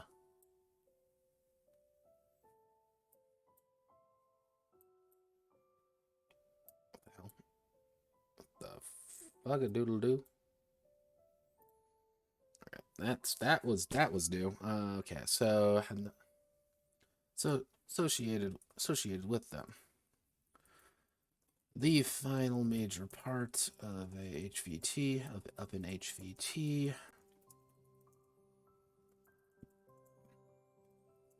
The number of base dice they will roll. They seek to harm the Chimera. When acting against them, the HVT seek to harm the Chimera. When acting against them, the HVT will use their combat ability dice. Use their combat ability as the number of dice they will roll when determining their successes.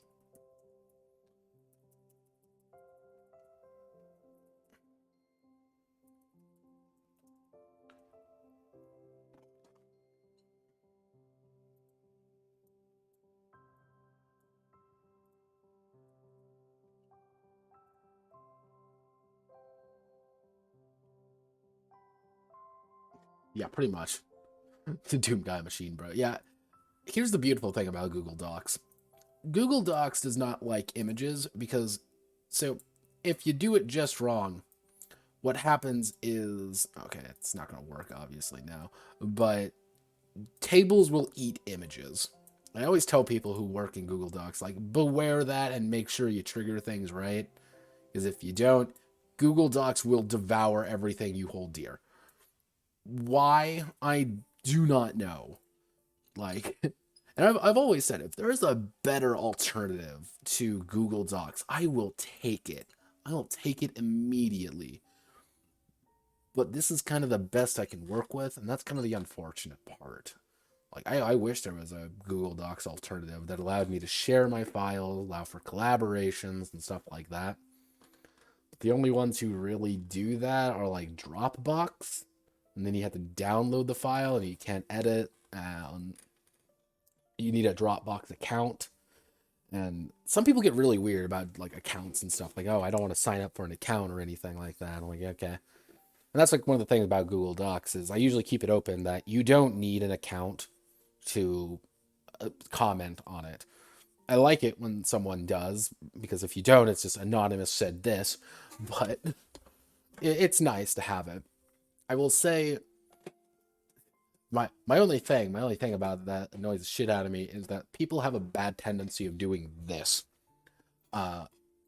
They will like take something and say change, and it'll say, oh, change. I will get a notification saying they said that, but they will not tell me that it's been resolved. So it's like I'll open my phone up, seeing like, oh, this has been changed. This needs to be changed. This needs to be changed. I'll look at it, and it's like, no, they don't need to be. I accidentally click something or I like move something slightly. That's the only annoyance. It's fucking annoying. Like here, I can actually do it. So like for suggestions wise, what'll happen is like someone will like move it slightly, like do it like that, and like, oh no, and then they'll close it, but I will still receive that notification that something is going wrong.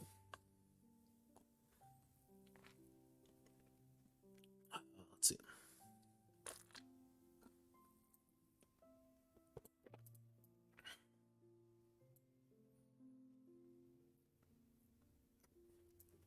Okay. Actions in combat. You know what? Let's see how much we have to actually. Oh wow, we got a lot to do here. You know what? You know what? We're going. Fuck it.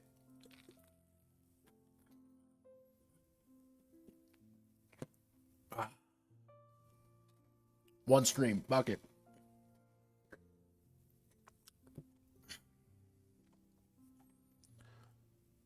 I would recommend doing literally anything else than just watching me click buttons, but this is what you signed up for. This is the fun and exciting content you ask for. Oh, watch Seth's new video or something. Let's see. Oh, that reminds me, I need to add lull.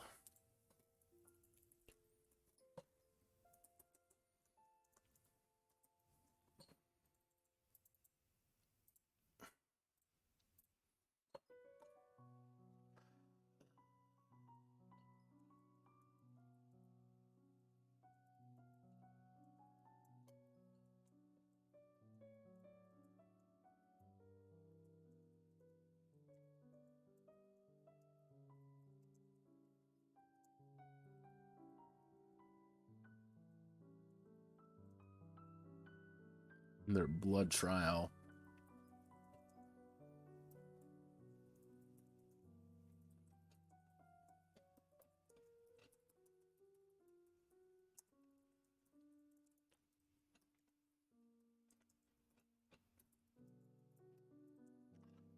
Performing a break actions on a 1-to-1 ratio.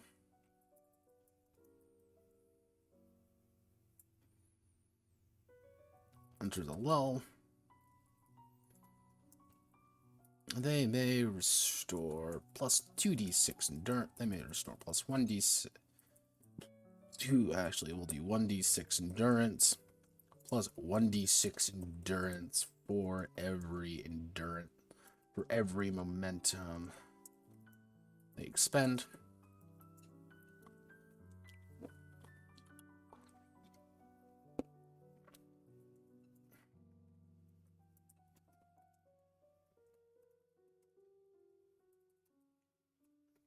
Certain traits of abilities also reset during the lull.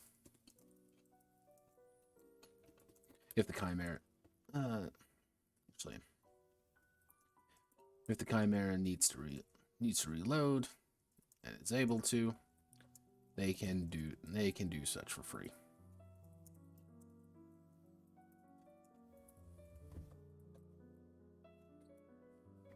So what we'll do, we'll make that all one paragraph. I'll put in the final note. There are a few lulls in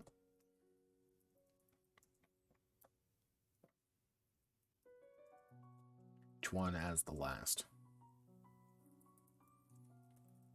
Nothing is saying into something calm. Into something calm. Into something calm after it ends.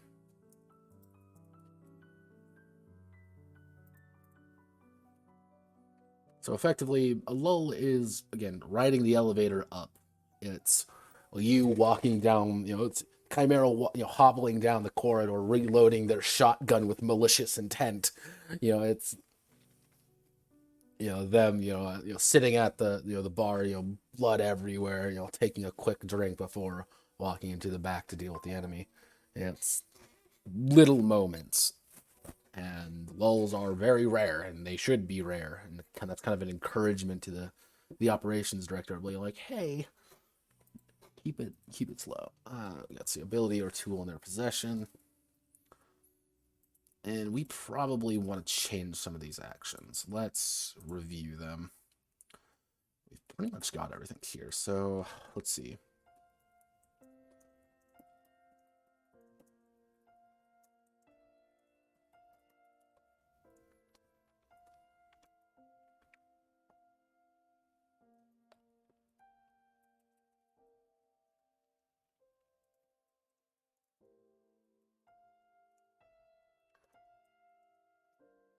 The Chimera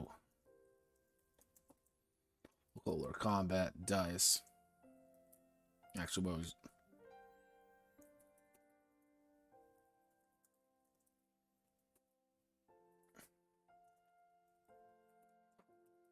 What's your action? Violence.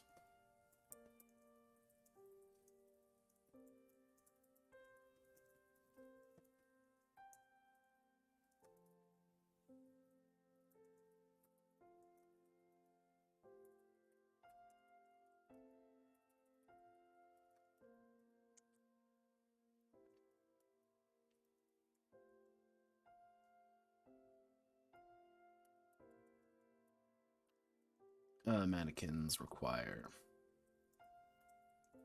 be defeated, but HVTs but the Chimera only do a set dice damage to an HVT. So a set would be, let's say I roll a 1, 2, 4, 4, 6.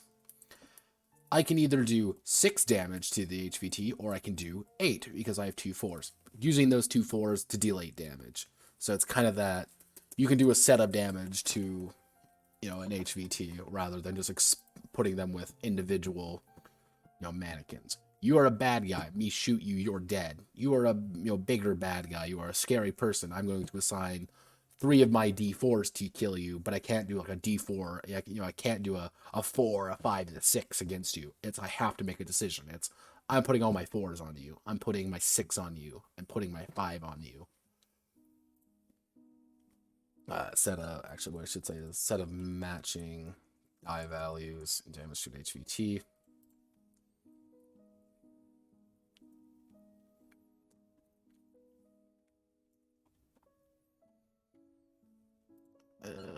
Let's see, we can do maneuver.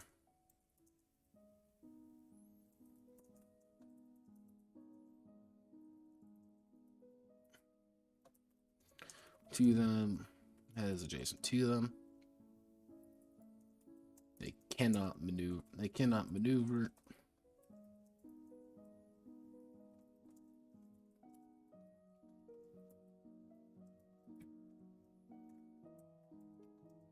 Execute.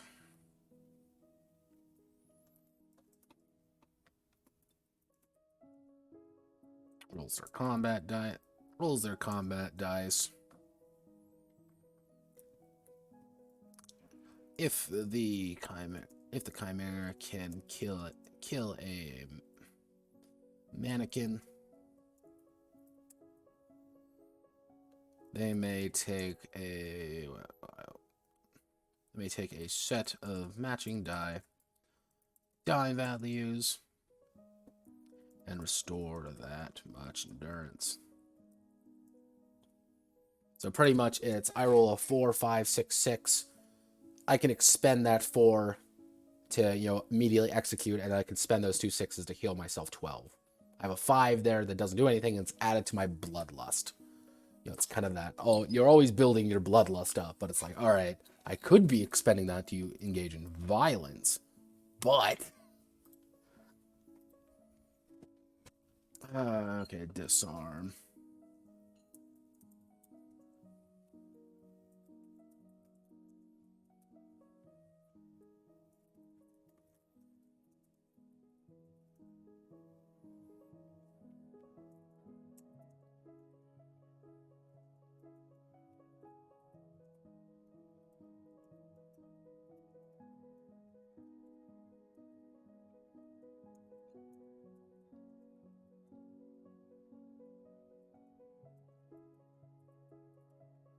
AGR or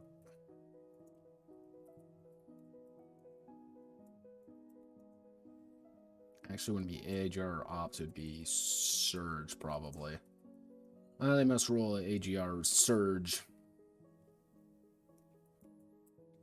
Check. Against in HVT's combat ability. What are they fucking calling it? Combat ability. And is that it? Yeah, that's pretty much it.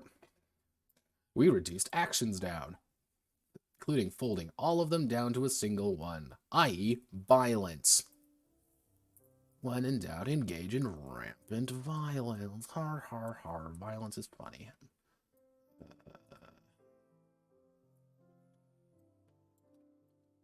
No, don't want to do that. I do not want to delete that image, because I really like Old Boy.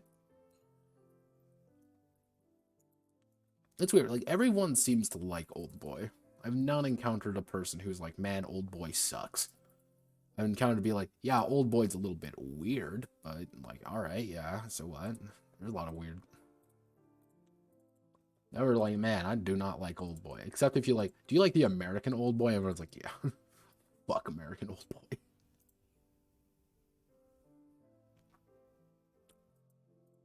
A to Z.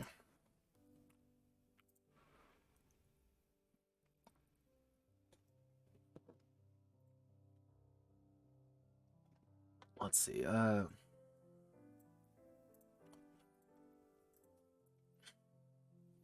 we want to, let's grab all this.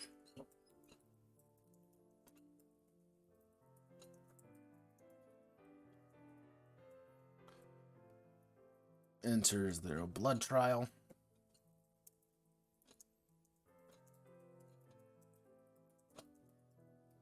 Rampage by gaining momentum. The Chimera starts with 1 momentum.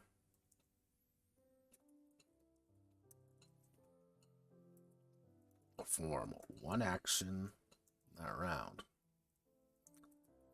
They can form one action per round. Per turn. When all enemies and when the Chimera, all enemies have acted, has a full turn, has a full round ended.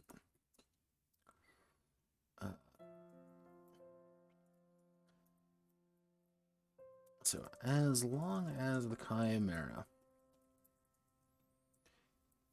kills a mannequin, moves to a new zone, moves to a separate zone, or deals damage to an HVT, they will increase their momentum by 1. If they are unable to do any of these actions, they are unable to do any of these, the Chimera will lose half of their current momentum.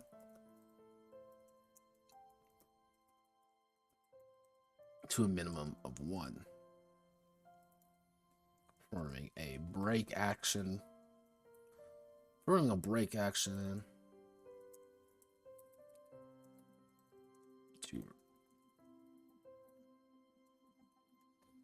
Still reducing their momentum by 2 to a minimum of 1.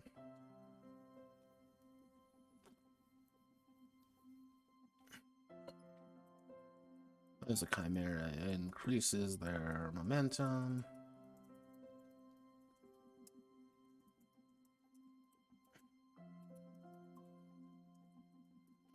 per turn.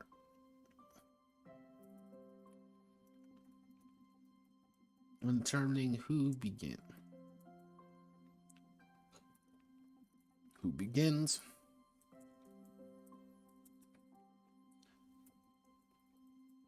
Let's start. Oh god. God, how do I want to handle this? Because the idea behind initiative, in most games, the idea behind initiative is to pretty much keep track of things. It's to keep track of Billy acts first, Sally acts second, the goblins act third, Jody acts last. It's the do that. It's effectively to keep things in order. In this situation, you have pretty much two actors. You have the Chimera and you have not the Chimera.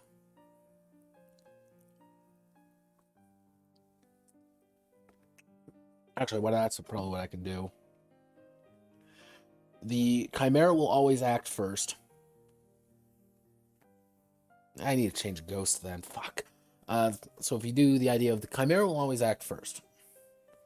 The issue being that if they have momentum less than an HVT's combat ability, they will act second to the HVT. So it's kind of that idea. You want to build your momentum up. It's really hard to build your momentum up against someone who is, you guessed it, a literal fucking super god. And, you know, someone in ultra violence. But you can even kind of lose that if you kind of get into a fight in a weird situation. Hey, I don't have a lot of momentum, and I'm fighting someone, and then I'm losing that momentum. I think that works. They will gain more action performance. And determining who acts first in a round.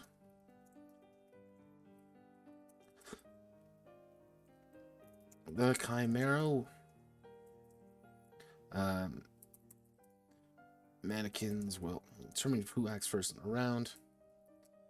Determine if the Chimera has equal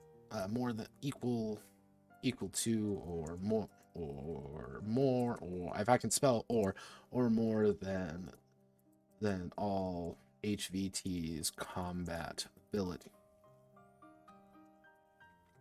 Any HVT who has higher combat ability will act first in the round, while those equal to or lower will act second.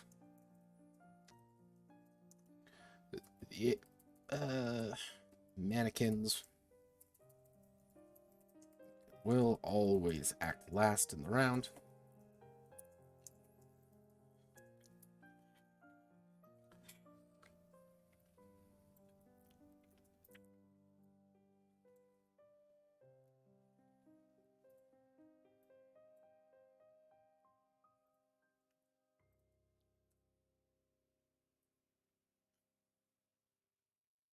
I should stream Old Boy for people one of these days.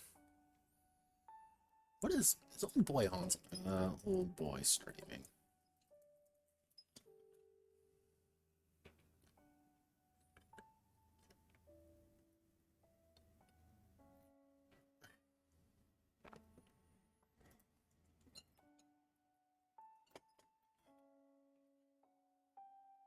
It's on Amazon. It's on Shudder? Huh?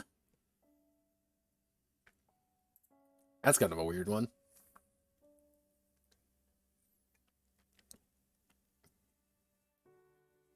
It is on...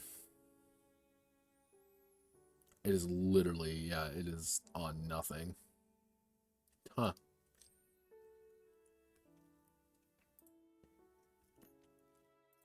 I think my mom has Shudder. Oh, we're unstable again. Oh no. Oh no. It does not like it when I go to another website. Okay, let's see if it fixes itself.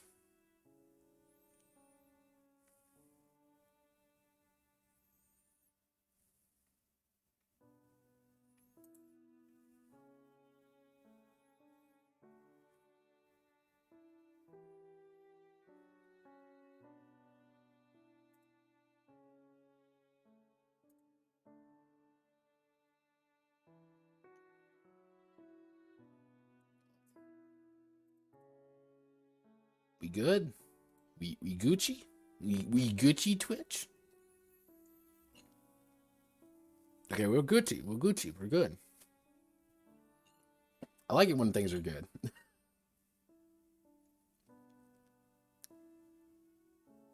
What I've been noticing is like anytime I go to a different like I open up something, Twitch will just start freezing and like not liking what I'm doing. Uh, I'll probably have to ask my friend and see if there's any fixes I can do for that. Like, it might just because I'm using Chrome. That's a very likely situation that I'm just using Chrome and Chrome eats computers. I'll ask him. He knows. My friend streams a lot. If you ever get bored and want to watch gameplay stuff, Slenzip, anytime he's on, yell at him. Tell him he's a faggot. He's one of my best friends, but... Okay, so let's see.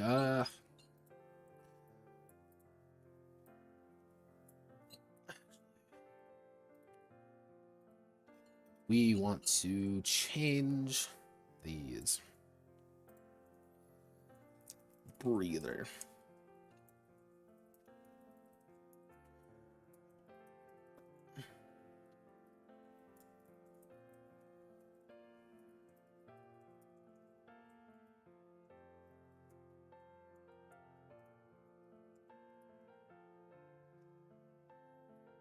Oh, yeah. They gain plus 1d6 armor.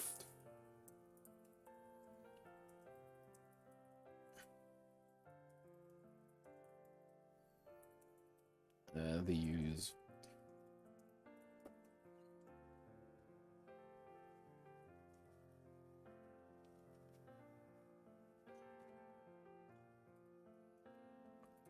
dodge.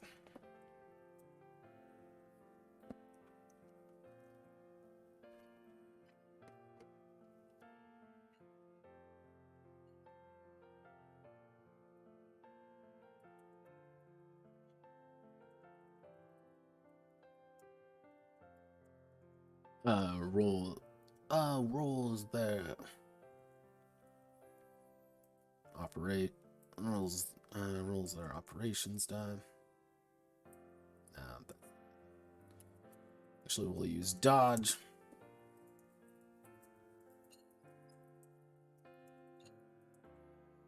Arm's way.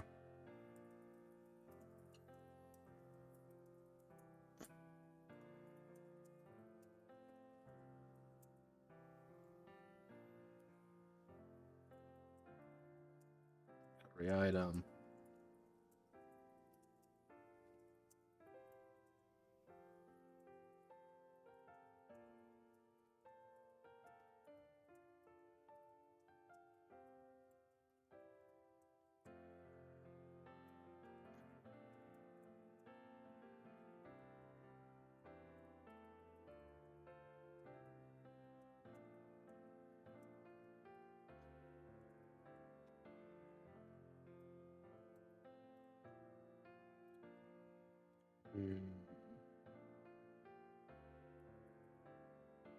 I'm not happy with.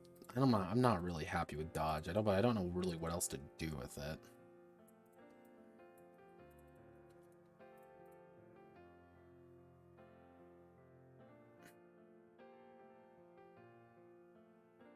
Oh no. No more catway for me. No, Mr. Xi Jinping, please, I beg of you. It's...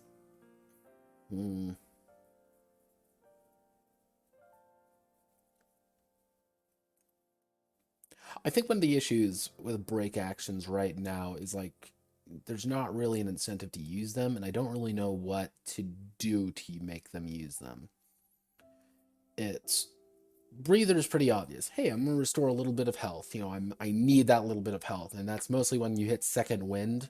It's like, yeah, I'm gonna spend an action or two to get a breather so I don't die at the end of the round. Or it's like, okay, I'm gonna get into cover and I'm gonna use my boost my armor up so I don't take as much damage. Or I'm gonna use my dodge action real fast to like dodge is the weird one. Like the idea behind dodge is someone is shooting at me, I'm going to leap out of the way into an adjacent area, and I've kind of put myself in a different place. Recovery items works pretty well. Reload. What do I want to do here? we can do something like...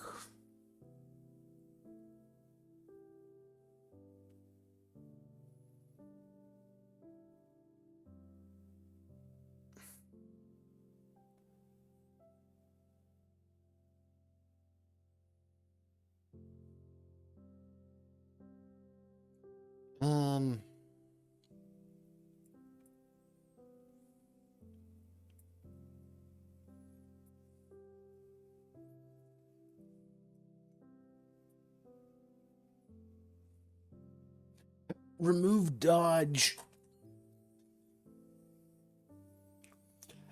Remove dodge, put block in cover. Actually, no, remove dodge, put in... we could probably put in something like intimidate. No, that's not a good one.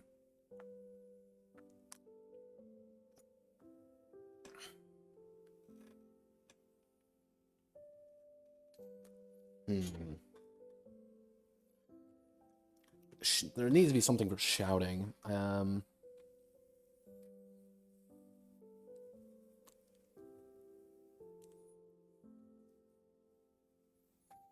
break action, you know, taking a break for, you know, you're putting a break on this, you know, this train to do something real fast.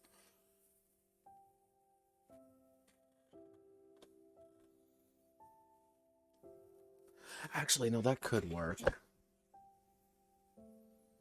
If we do something like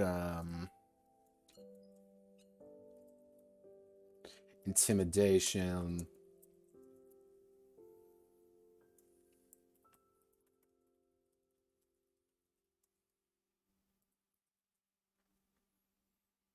Exudes their personal rage at the situation.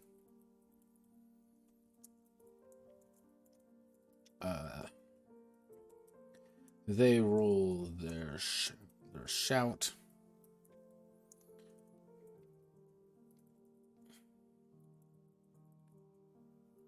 Assigning the die to any enemy into any mannequin. Assigning the combat die to mannequins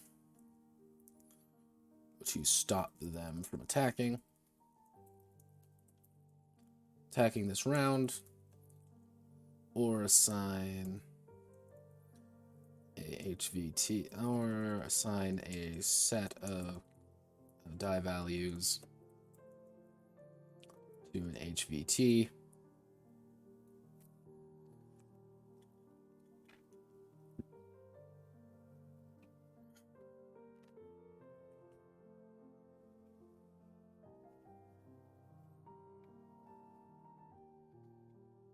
Yeah, assigns momentum to 1. So if we do that, what we'll do is we'll put up the HVTs and put it here.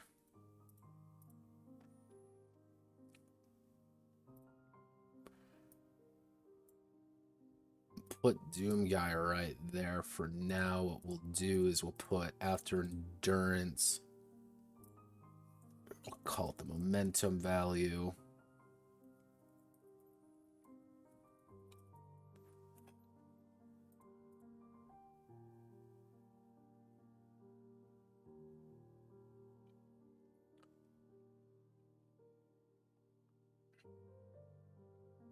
The idea being, like, you are quite literally, you know, as you're a rabid animal going right now, and it's like, there's actually a phenomenon for it. It's war crying. It's a natural human thing. Like, when we are in a fight, we shout, we get mad, and we just kind of scream incoherently because that hypes us up. It's supposed to scare other people. It's that primal part in the back of our brain which says, big animal scared when me shout. Big animal no like it when me shout. And we've kind of applied that through our own, you know, history and our own being to say, if we start shouting and we start getting mad, like, we hype ourselves up. Be like, yeah, we can totally do this. Like, if everyone's, I'm yelling, I'm scared, I'm angry, I want to hurt someone, and everyone's like, oh, Jesus. That's why you see a lot in those movies. You have guys just fucking yelling at the top of their lungs just because it's like it hypes people up. It's just like, yeah, I'm ready. Let's do this. I can fight this guy, and be like, yeah, I can fight this person. Being like, I can't fight this person anymore. Oh no. Really what I can do is I'm gonna bump up everyone's momentum to 2. So pretty much HVTs, your first 2, they're gonna get 2 actions. They can do quite a bit of damage to you if they want. They're kind of moving around. They're getting line. Ultra Nightmare and Omega Nightmare are at 4 momentum. They are doing 4 actions, and they are acting first. They're doing a lot of damage. Exactly, exactly, Black Hat. Yelling is satisfying. It hits that primal part of our brain, which is like yelling, shouting, angry, and just I gotta hype myself up. And as a Chimera, you're already hyping yourself up. You are already kind of at that 150%. Also, thank you for following 2 days ago. Um, so I think that's what I'm going to do there. And I have to put in. We'll have a set of endurance. A set number, a set amount of momentum, and a number of Chimera trips associated with the fundamental part of HVTs or combat ability. Okay, so if we use that,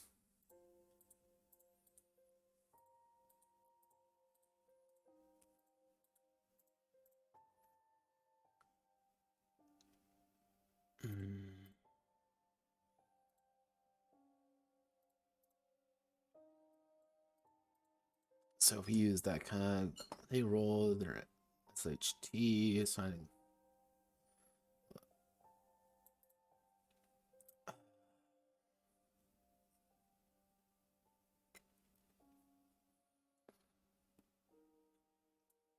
Or assign a set of dice values to an HVT, reducing their momentum by half the value, and we'll put a footnote. I assign a set of 2s to an enemy.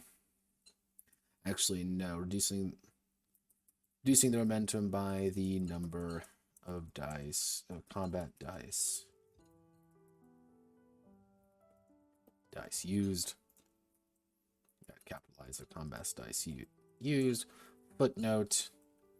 For example, I use 3 1s to intimidate an HVT. They will lose 3 momentum, which is useful. You want them to lose momentum, and it kind of gives you that, like, you're just shouting in this primal rage. I'm shouting, I'm mad, just to lower that, like, just put a break in it. But you're also losing momentum. It's like, all right, I'm going to force them to not take a turn. I want to see what I can do to try to mitigate some of this combat going around me, to give me a moment to think.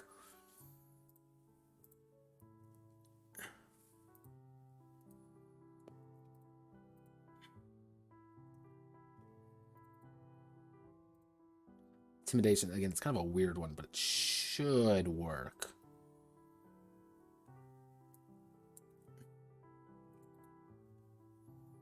Paste without formatting. Hello, Hotline Miami 2. My absolute favorite part of Hotline Miami 2. Outside.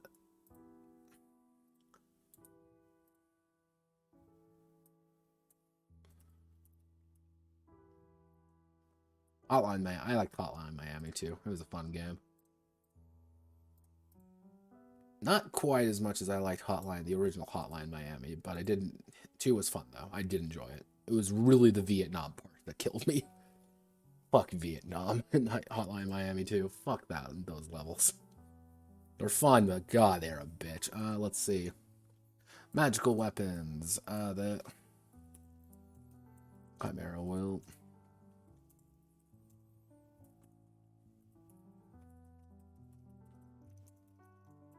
Combat dice. Nailers thrown weapons.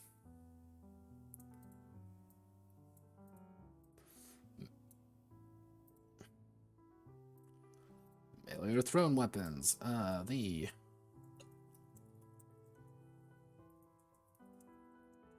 AGR for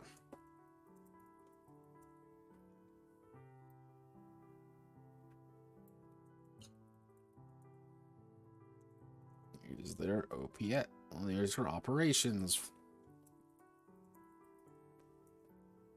Become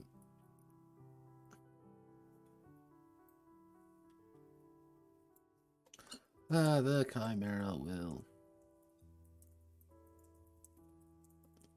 use their aggression for their combat dice.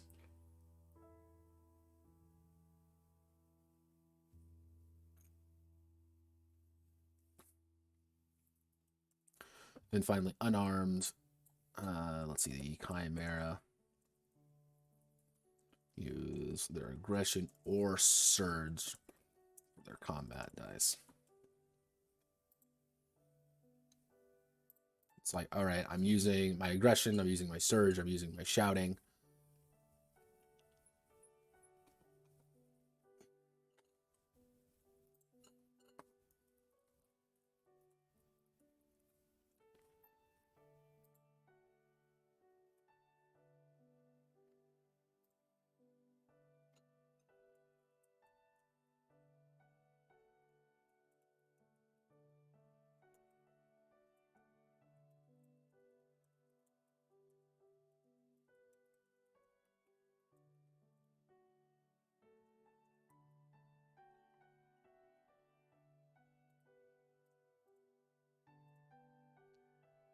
Magical weapons. Yeah.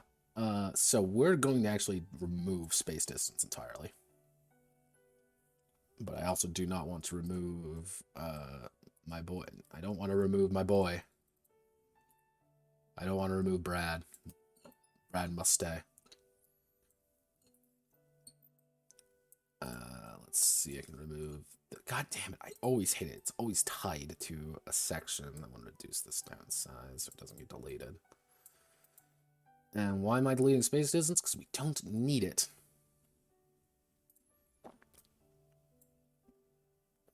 If we don't need it, we're cutting it. Always remember that, kids. It may seem like common knowledge, but sometimes people get really caught up on things. It becomes you want to die on certain hills. It's just what people do. And I was dying on the space distance hill for a while. I'm like, everything must have space distance. Everything. Space distance is a good system. It works pretty well. I've tweaked it over the years, over the long period of time to the point where it's a pretty solid system, and it works as intended. However, in this game, it does not. No. That is a no-no. Let's see.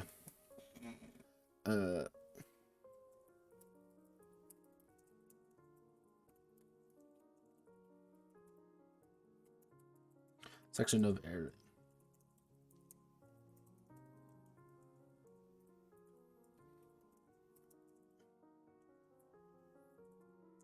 Such as a room, hallway,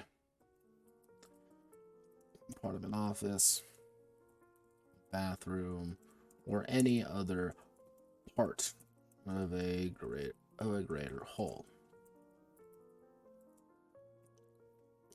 Zones can be traversed.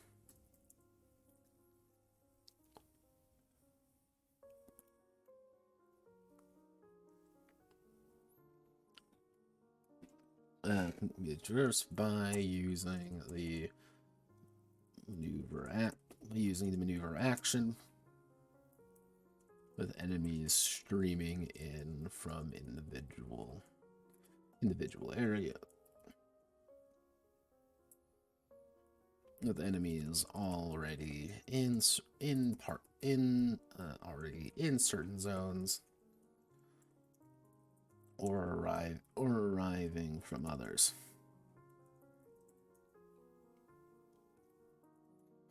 Each zone has a set of objects, terrain, or other other parts that can be used to brutalize, beat, stab, or generally harm another living being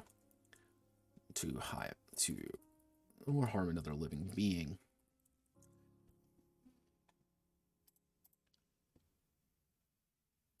Space distance. Here's a funny thing about space distance. Space distance came to be in a game called Standard Issue Science Fiction. And the idea behind space distance was pretty simple. I needed a universal system to kind of get an idea of, like, okay, I am within melee range of you. I'm very close to you. I can do this. For that situation, as well as like, oh, we're in starships going 1,000,000 miles an hour, and like what's close in a starship may not be close for like 2 people on the ground or like 2 giant robots. The concept of space distance was like, I needed a good. I was just like, oh, space distance. It's a space game. It'll be a temporary name. It was not. Like, space distance has just maintained its name throughout, as long as I've been doing this, just as a method to get me, and it's like, yeah, it's space distance. Grug space distance. Just a gradual, like, yeah, this is a distance between 2 entities, and it's maintained the name long enough where it's like changing it feels weird. It's like I've debated on changing it to other things. I'm like, screw it, we're in this far enough. It's space distance now. Screw it. We space distance now. So yeah, that's the story behind space distance. Blame science fiction and starship combat. Fuck starship combat. Fun fact. And anytime you add the Z axis, things get a lot more complicated, and I don't like it. I don't like it at all. Ain't fun. It's objects turning parts that can be used to brutalize, beat, stab, or generally harm another living being. These parts can be as pencils, staplers,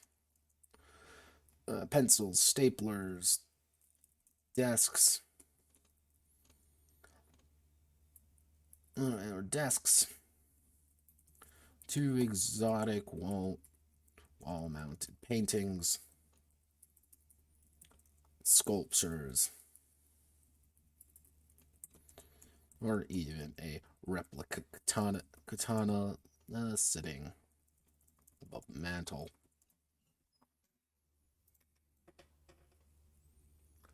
Actually, the music ended. Oh no. You've been streaming long enough when your 2-hour, like 3-hour freaking music track ends. Alright, well, we'll throw this one on.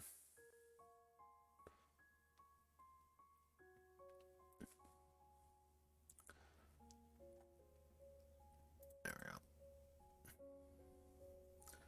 So yeah, I will die on space distance as hell. Let's see. Even a replica tossing. Usually.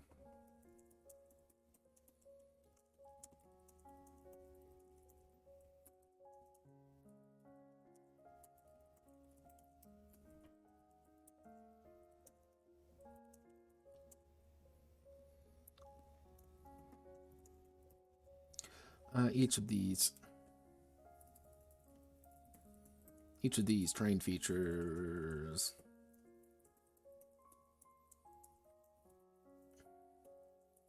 ranked from 0 to 5.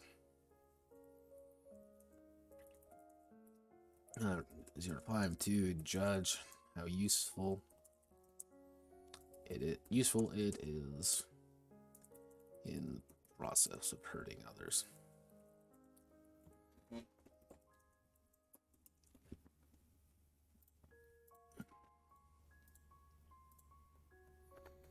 I think the best way I can kind of display the zone concept. Let me open up Paint real fast. Now this is coming from someone who played far too much Super Hot. I adore Super Hot. That's the secret there, kids. Like I played a lot of Super Hot. So this is going to be completely from memory. This is the bar mission. Bar is like one of my favorite missions, and this is just based entirely off of this memory, because you start off in this little bathroom here. It opens up into this kind of this bigger room. There's the bar like right here. Then there's this back area. Like 2 doors right here. If I remember correctly, this side of the bar is blocked off. And there's a wall like right here, and then the billiards pit table right there. So, to put this in context, my beautiful my beautiful map, to put this into deeper context, zone-wise, this would be Zone 1. Zone 2,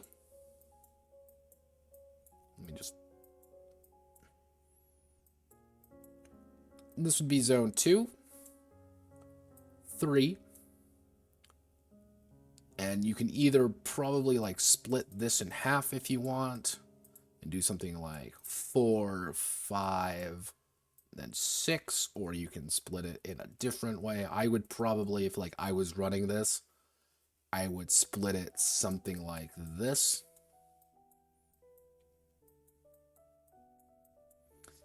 So it'd be kind of like a 4, 5, 6, 7, and then make this entire back area 8. And each part of this, you're moving to, you're fighting in, and enemies are streaming in from this way. You're fighting this direction. Enemies are coming from here and here. Like this is just what I mean by kind of the zone concept. It is all about getting that, splitting up a basic fighting arena to make it work. Okay, so let's see, certain effects. Wait a second. Such as gas.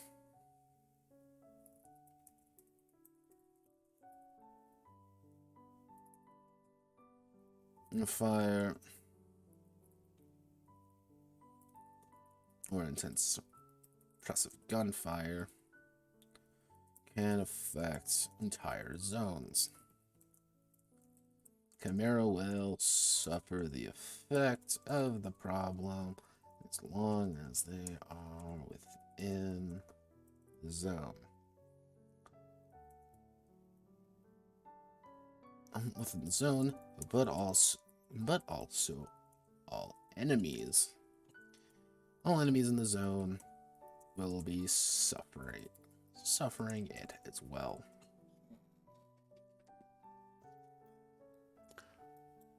So the idea is, yeah, zones can get really hectic really fast. You want to really confuse someone? Throw a grenade. Let's see.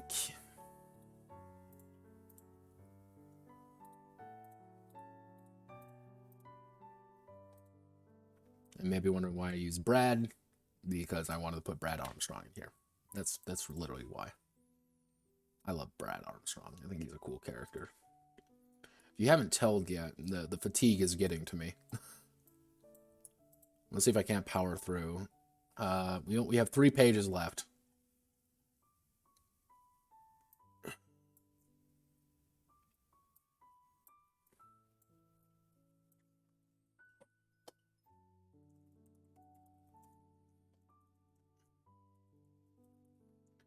Equipment, the high-speed death machine. We want to change that because that's terrible.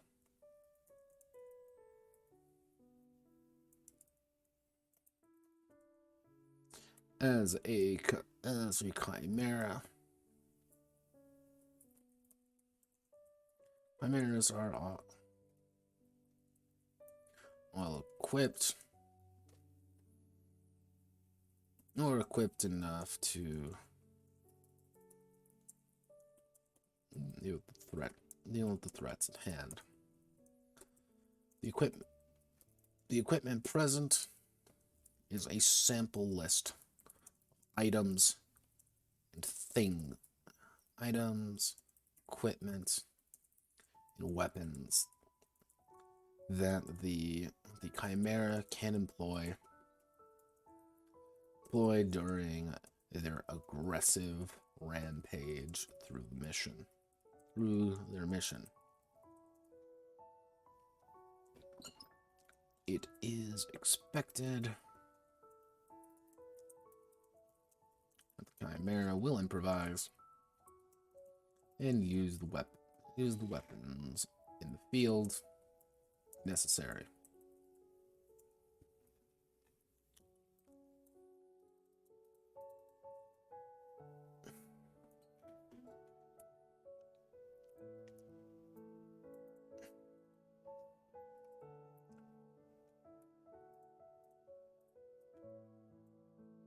Wow, this is awful. This is all terrible.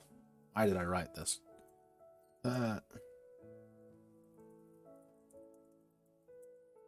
Is a tool designed to strike, bludgeon,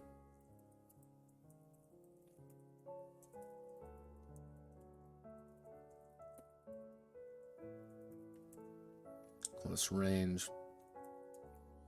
Each melee weapon has a damage has a value that will be added to the combat die pool of the Chimera when engaging in melee combat.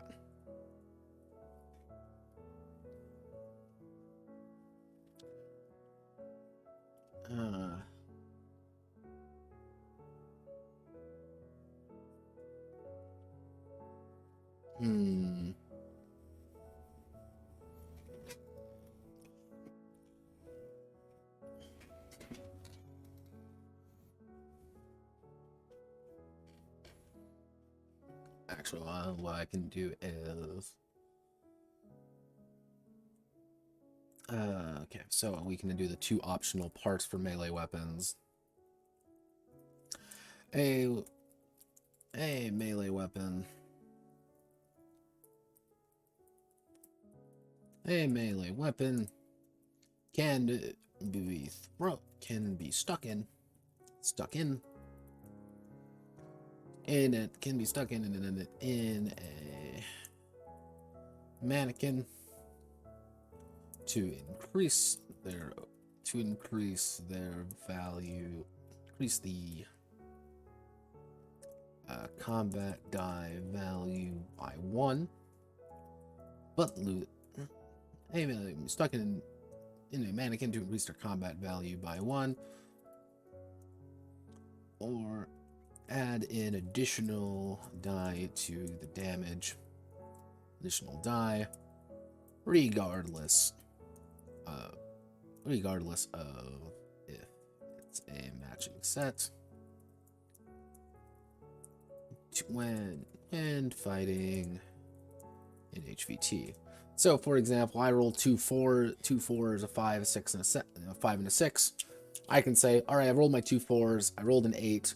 I'm going to stick in my melee weapon. I'm going to add that 6 to it. The good news is, I'm doing a little bit more damage. The problem is, I've lost my melee weapon. I've lost my ability to use this tool. What? I'm fighting an HVT. In addition, all melee weapons can be thrown one zone away.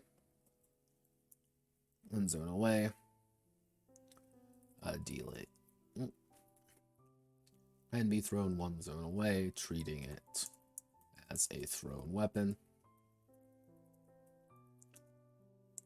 In both of these cases, The weapon is lost until it is fully recovered.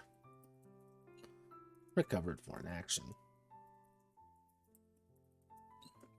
Which brings me, I forgot to add in, it's not a momentum. I would say it's not even a momentum action. I would say other. Other.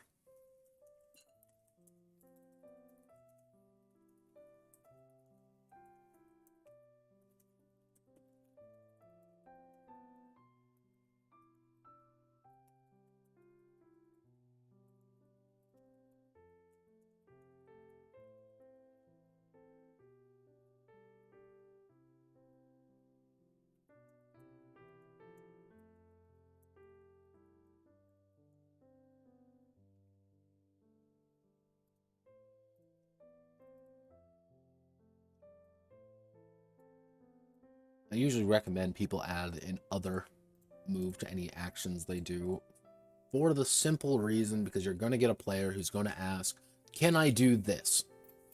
And it's better to have something, even if it's not really useful. Like, even if it's like, oh, well, you just want to do that. Yeah, I can make this call here. Or, yeah, you can, or, nah, you can't do that. It's better to have something, say, yeah, no, you can do it. Because it's better for the player to have rules rather than kind of play that mother may I with the GM. It's like, can I do this? Yeah, you have the ability right here called other. Be like, you're performing another complex task. You're picking up an item or something like that. You're ripping an item out of, you know, with the other action, the other break action.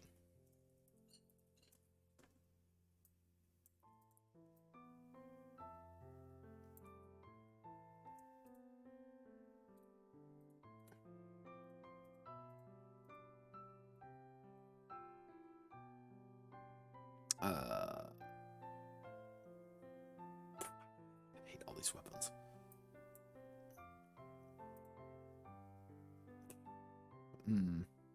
Yes. Okay. We're changing these to the untitled spreadsheet. So I have like dozens of these untitled spreadsheets, and yeah, we're changing these. Wow. Innovation was not on my priority, now was it? I mean, at least I had the idea of like, yeah, there's a limited amount of uses for this. But okay, let's melee weapons. Value.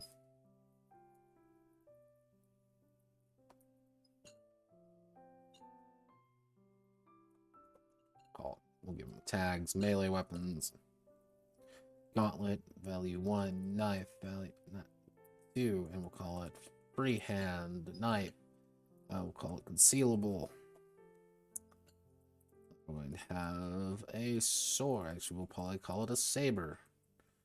We're going to make it 3. We're going to call it a hammer. We're going to call it 3. Hand axe. We'll call it 3. We'll probably give a saber 4.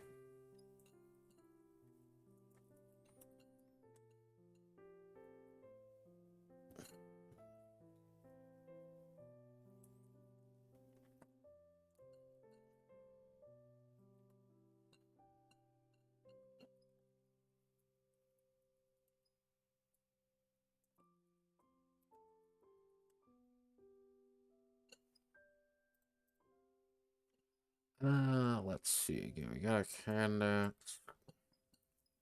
What other weapons do we have? Yeah, I put things in like ladder. Okay, we're gonna need bigger weapons. A sledgehammer. 5, two-handed.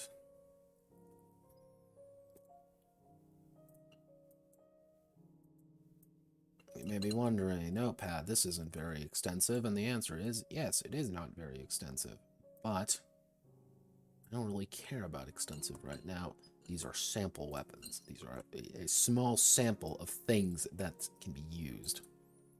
So what I'm going to do right here is sex right click, table properties, middle, center. I did not mean to center you. I need to put you to the left. Put you all in the middle. Oh, yep, that fatigue is hitting me now. I can tell you that fucking much. Okay, let's do it. Sledgehammer. Going on 3 hours now. Wait, babe. Okay, so actually, data create filter A to Z.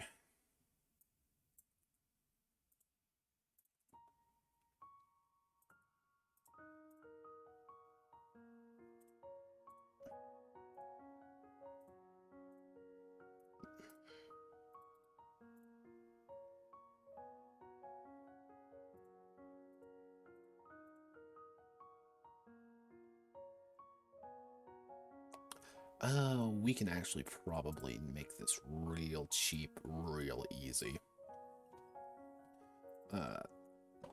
Tags, description.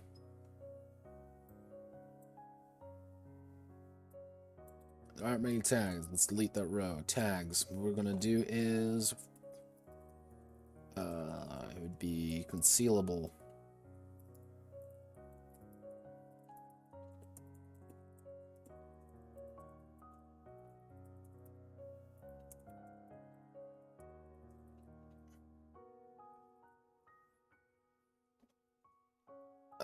It'd be freehand.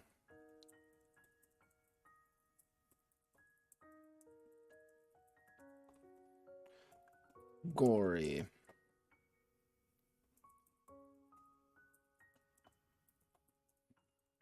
Stick in by one.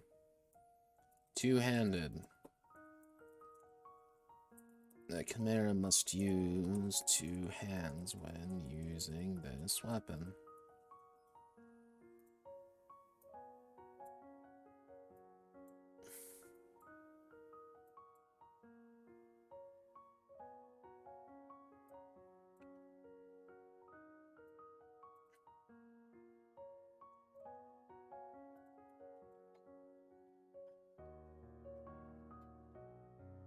Okay, we need to fix the entirety of guns, because these are all terrible. Alright.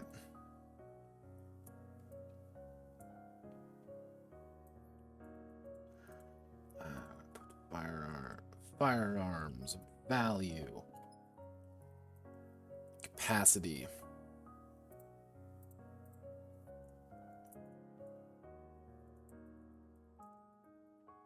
Assault rifle is going to be a 6. Capacity is going to be, we'll call it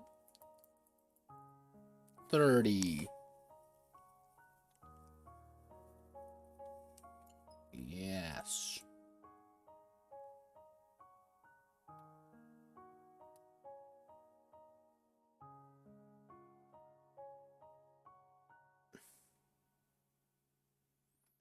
Yeah, to a degree. Well, the thing is, and this is like a common thing in RPGs, you can always usually tell, is a lot of games have combat in them, and weapon tables are usually a big part of them. And having those weapons are important. That's why I've been trying to like build the lexicon up. Plug my damn phone in. Like, that's what I've been like meaning to just like sit back one day and build the lexicon up of just weapons and guns and it's entirely selfish. That's the thing. That's the beautiful thing. It's going to be an entirely selfish reason, just so I have just a number of stuff that I can just grab immediately and just use, which is a lot easier said than done. Oh yeah. But like all of these, all the guns and stuff, these are me trying to get as much as I can get, because I know you need to do them. It's gonna be the same thing with the next game with Fear and Hunger, except Fear and Hunger should be relatively easy. I don't need like a full extensive weapon list as I have with other games because of how grungier it is. And I like melee weapons and kind of the more fantasy weapons. I have a good list. I have a good amount of them. It's just, yeah, guns are always a pain. Guns are always a bitch because there are so many of them. And every gun's going to have something different about it. And you can either go down it's all based on caliber. Yeah, or it's all based on the type of gun, or it's all based on the dozens of different guns out there. It's like, is an AK-47 different from an AK-74? Yes. Is an M16 different from an AK-47? Yes. But are they both assault rifles? Correct. Both of them kind of serve that same function, and 7.62, does it do more damage than 5.56? Or does it do less damage? Is it more important or better? You have all of these different things that make guns so goddamn complicated. Like, I always have a respect for Sweet Soul Bro, or Warlord Melon, you might know them as, for Ops and Tactics, just because of the sheer extent of the amount of guns that man has.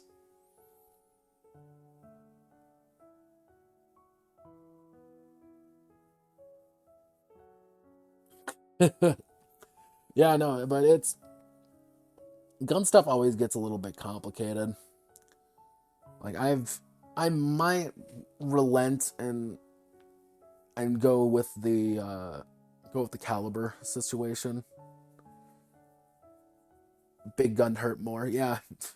Don't worry, we've added 35% more bullet per bullet. Dave Johnson here. Fucking portal stuff going on, Jesus. Okay. So what we need to do is value and the capacity. Capacity is going to be just expended really quickly. Or we reduce it down, being the idea that you're kind of burst firing. So with an auto pistol, you're going to have a value of 4. You're only going to have, let's see, 12 shots, do 3-round bursts. You're going to have a capacity of 4. Actually, if you're doing a 3-round burst with 30, that means you're going to get 10 shots in per person. The automatic shotgun, you're going to have a combat value of 9. However, you get 6 shots with it. So congratulations, you can absolutely destroy some people that you don't like. Problem is, you can absolutely destroy people you don't like. Value, we're going to have a value of 5. Capacity, battle rifles, usually we'll call it a 20. Carbine, value, we'll call it a value of 6, and they usually have a few shots. And actually, how many? Carbine, give me a good carbine.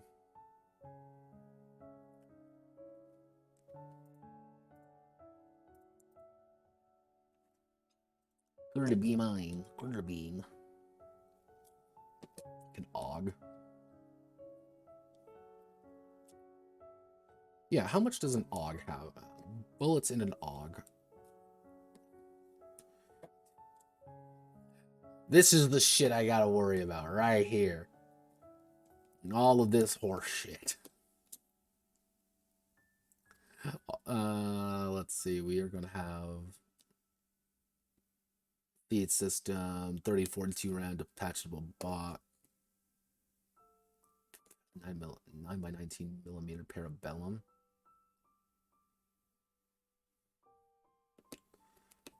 42.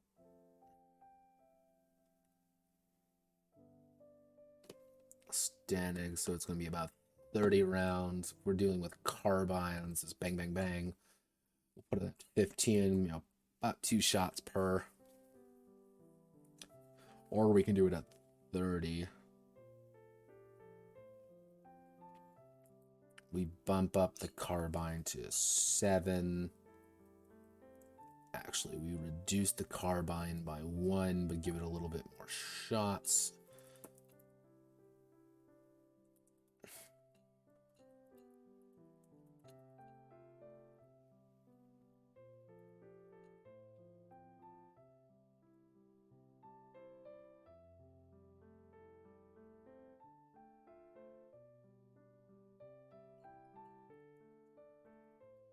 Heavy assault rifle. What the fuck was I thinking about there?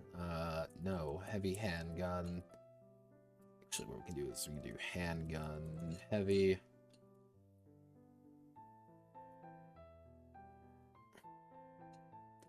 Handgun, heavy. We're gonna have them get 5 value 5 with 8 shots, 6 shots. Then we're going to do heavy SMG, heavy submachine gun.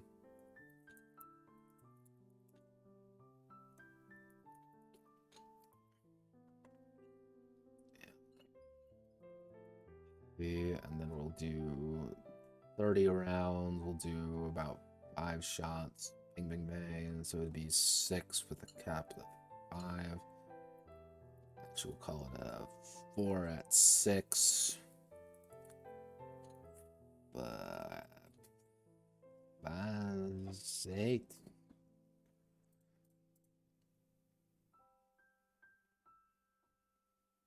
They do have gun nuts, and I've actually been helped quite a bit by commandos. Commandos are usually pretty nice. They like talking about their guns, and I respect that about them. I've been, because pretty much what I'm trying to do in this noggin of mine, what I'm trying to do is action movie gunplay. It's what does John Wick do when he kicks down the door with his handgun out? He shoots someone twice, goes to the next person, bang, bang, bang. You know, what does he do when he gets an assault rifle? He, puts it to its side and he puts 3 shots into someone real quick.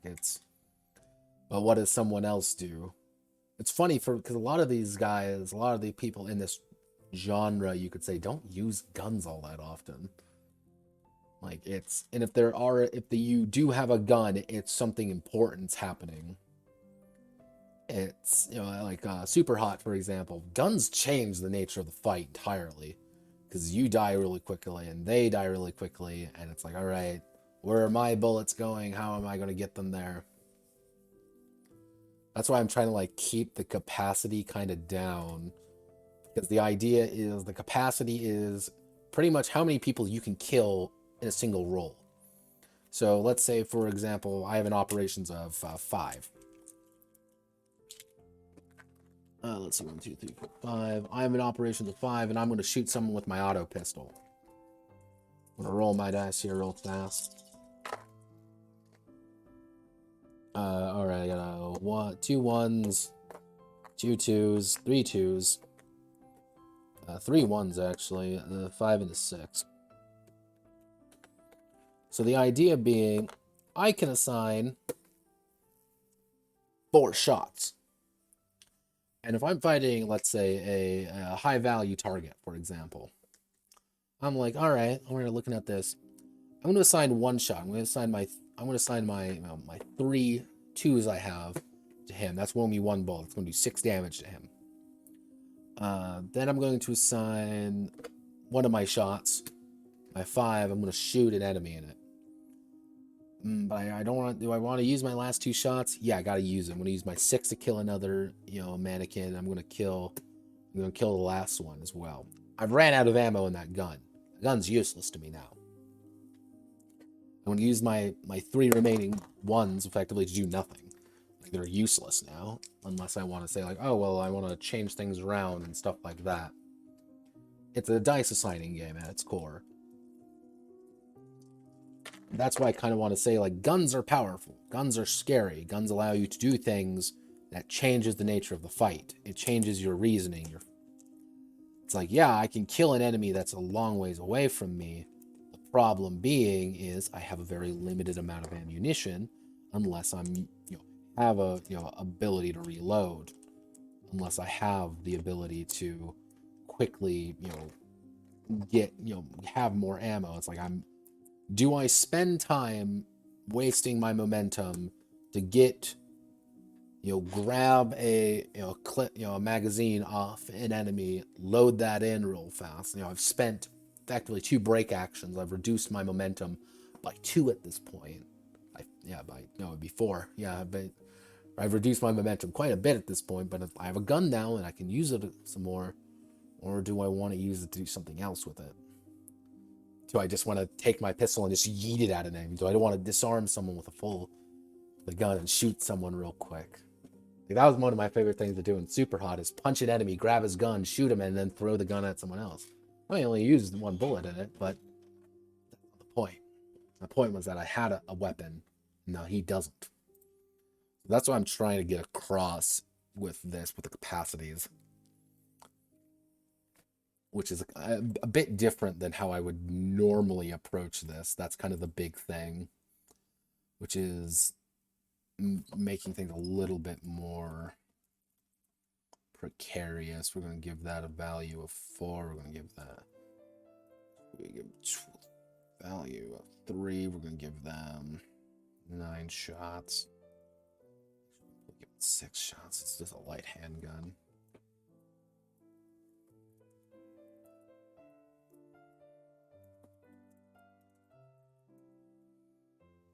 This is like not even a Tech 9. This is like a fucking Uzi. Uzis, what do Uzis do? Uzis don't do a lot of damage, but you just shoot a lot of bullets really quickly.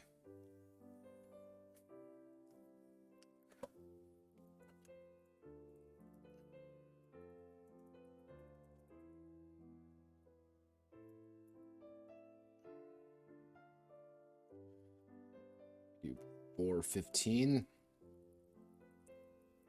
Because I want them all to kind of feel different. Yeah, we'll do pump shotgun.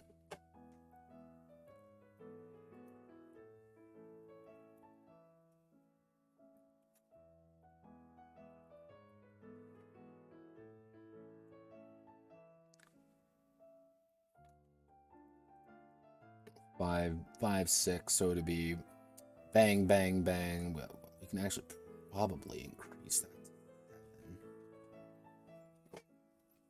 We don't want to have tags.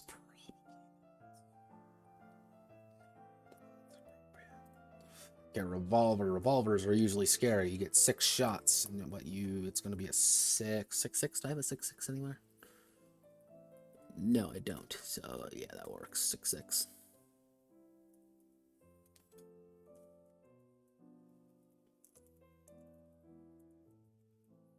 Value 8. Capacity 2.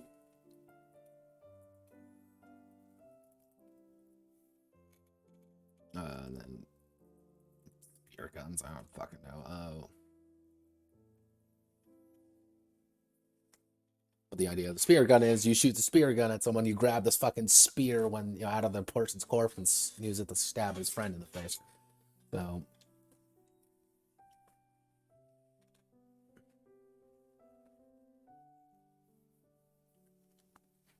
So yeah, if we use this, so how many do we actually have?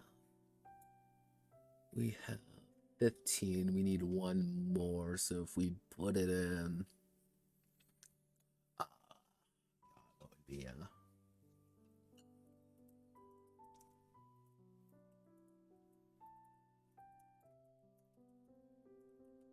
squad assault weapon. We can put that at value 7, and we're gonna give that probably give it 20. The idea being like this is a big fucking gun. Who does big fucking gun things? So if we do that, stay the turn off. 1, 2, 3, 6, 8, 9, 10, 11, 12, 13, 14, 15, 16, 1, 2, 3, 4, 5, 6, 7, 8.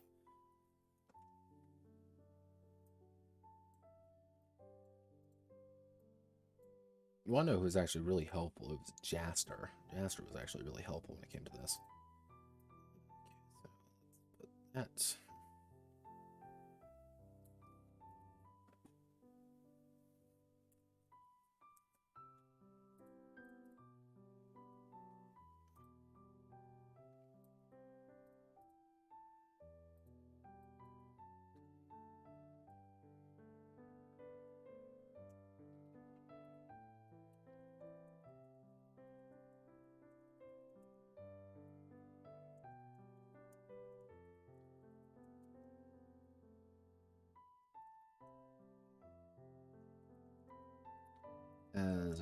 has a value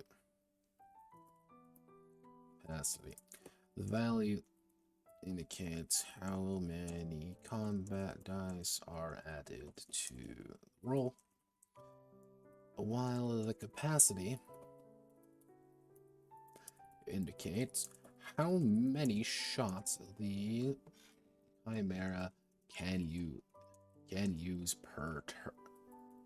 How many shots the Chimera can designate to different mannequins and HVTs.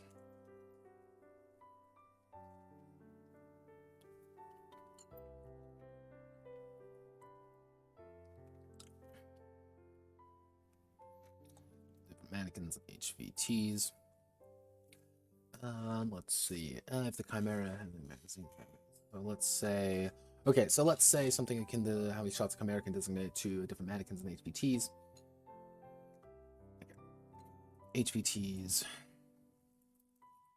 I'm designating shots.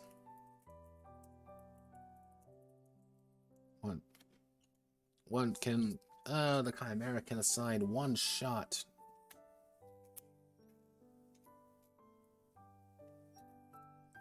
Got a little fucking bug. When designating shots, the Chimera can assign one shot to a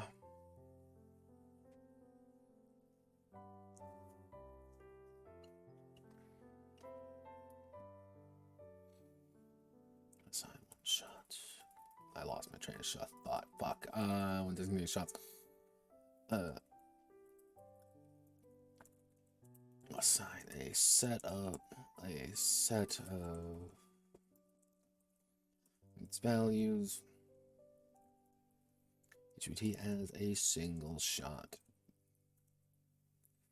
Doing an impressive amount. Doing an impressive amount of damage.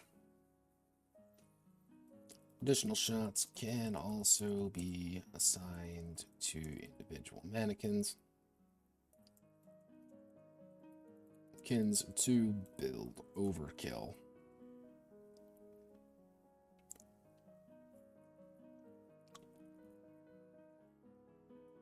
Also be assigned to different individual mannequins to build over.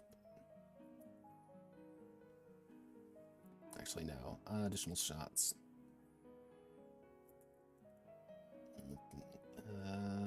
Single shots.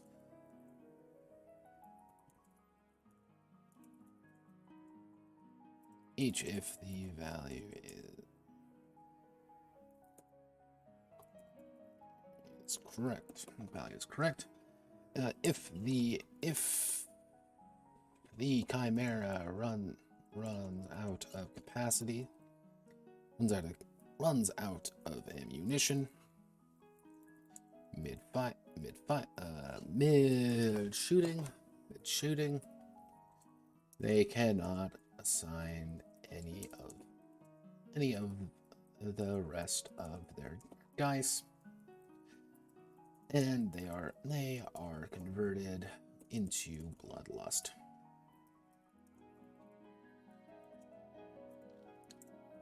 If a chimera has ammunition or magazine, has ammunition for their weapon, they may reload and continue to use it.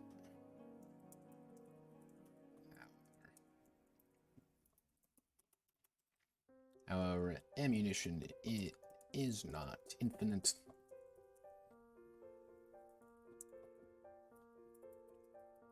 And improvisation is mandatory. Oh, wow.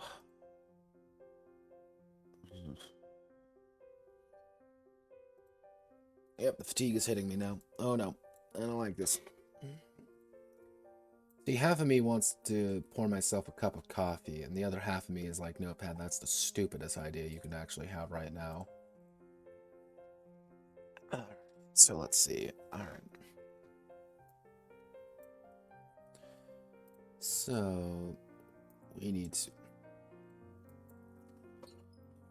side note.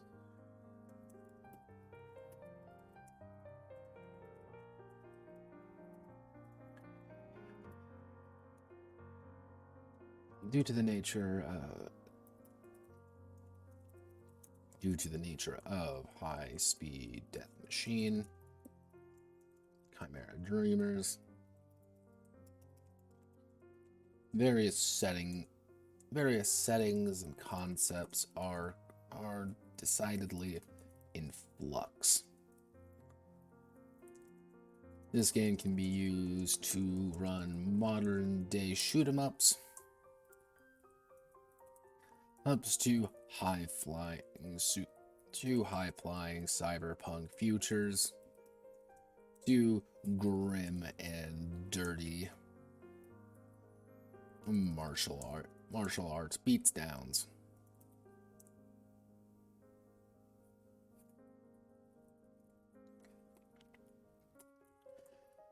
The weapons present are examples and ideas. Keep them in mind when running own game of HSDM CD. Embrace the ultra-violence. Keep the momentum moving. Chimera doesn't care about their weapons. They care about how the weapon is being used to kill another thing. Used to kill something. And that's my TED Talk. All right, let's put this right there.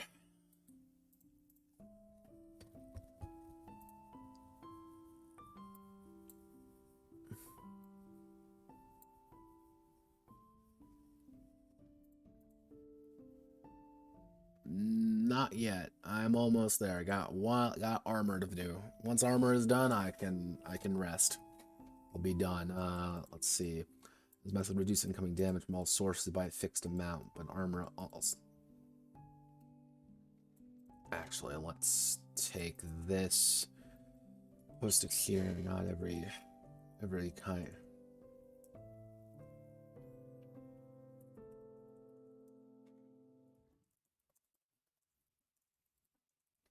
So you tie on.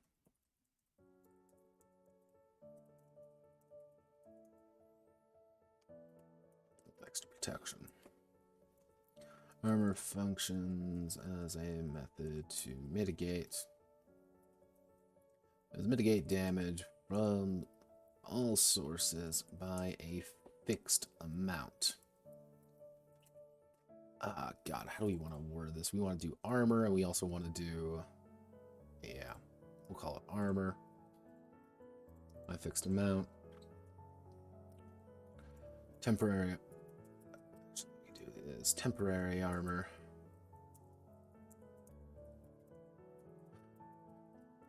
And ends at the start of the next turn.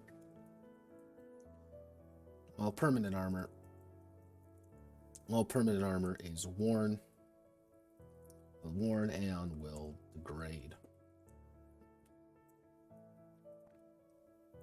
Worn armor has a armor value representing how much damage it will absorb, as well as a durability.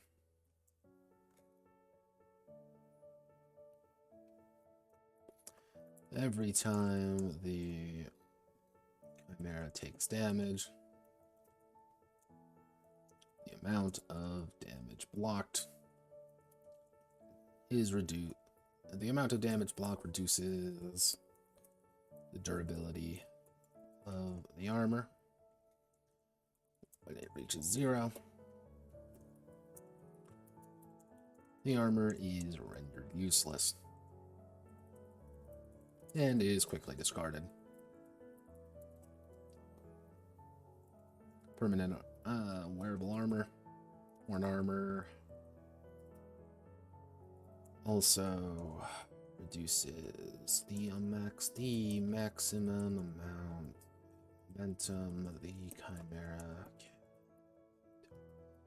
In total, putting a hard cap on it.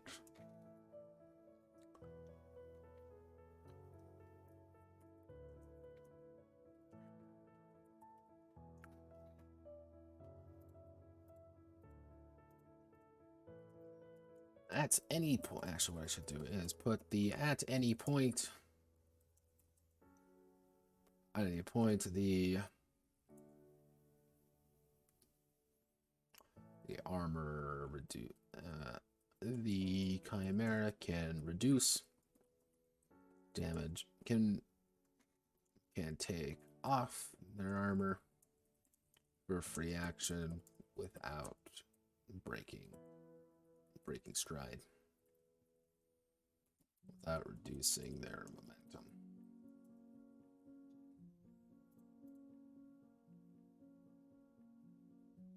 Never rest for the wicked.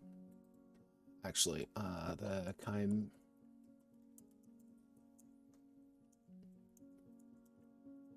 for an other break action.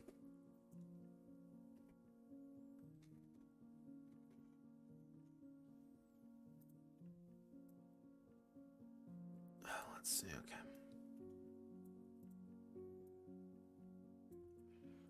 How do I want to word this? I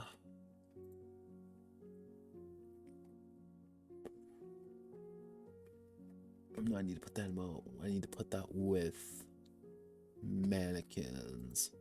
Mannequins creating, kill them once defeated. The mannequins learn to retaliate at the end of the Chimera's turn. By their let's see. All remaining add up their values. And we'll deal that much endurance to the Chimera.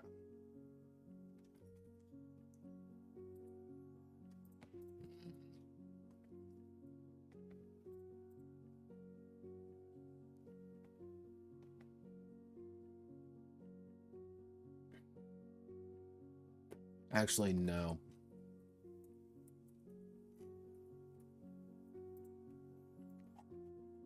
With the idea being that even if you're wearing a tank suit, even if you are wearing the absolute heaviest amount of gear possible, you are still going to be taking damage by the amount it soaks. So if you are at the tank suit and mannequins can only hit you for 6, you're not taking any damage. You're not going to take any damage from mannequins, regardless of what they're doing to you. However, if you get attacked by 10 mannequins, at 5 each, your tank suit's destroyed. It's gone. It's useless.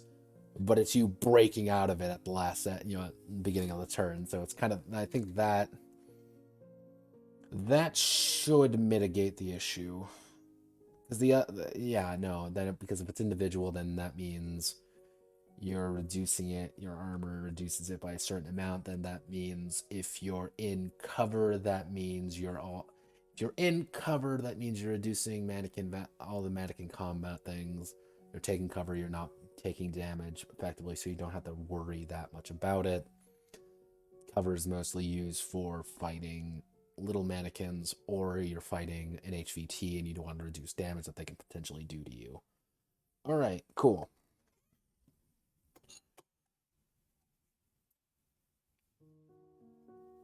Welcome to Designer Autism. All right, so with that, I believe we're done. Yeah, I'm pretty sure we're done. Yeah. I think all I really need to do at this point is just go through and double check things and make sure the pictures are right, kind of thing, but I believe we are done. So, high-speed death machine, Chimera Dreamers. It's updated. I think one of the core things with high-speed death machine is it's a game about violence, about going fast, which is an odd duck because, strangely enough, TRPGs don't deal with that. They don't like going fast. Yeah. Yeah, 3 hours and 21 minutes. That's a long fucking stream. I could have probably split this up into 2, but I'm like, you know what, screw it, I'm on a roll. I think it's... Will I say this is my proudest work? No. Will I say it's a work I enjoy? Yes, because, again, it's one of those... I think it's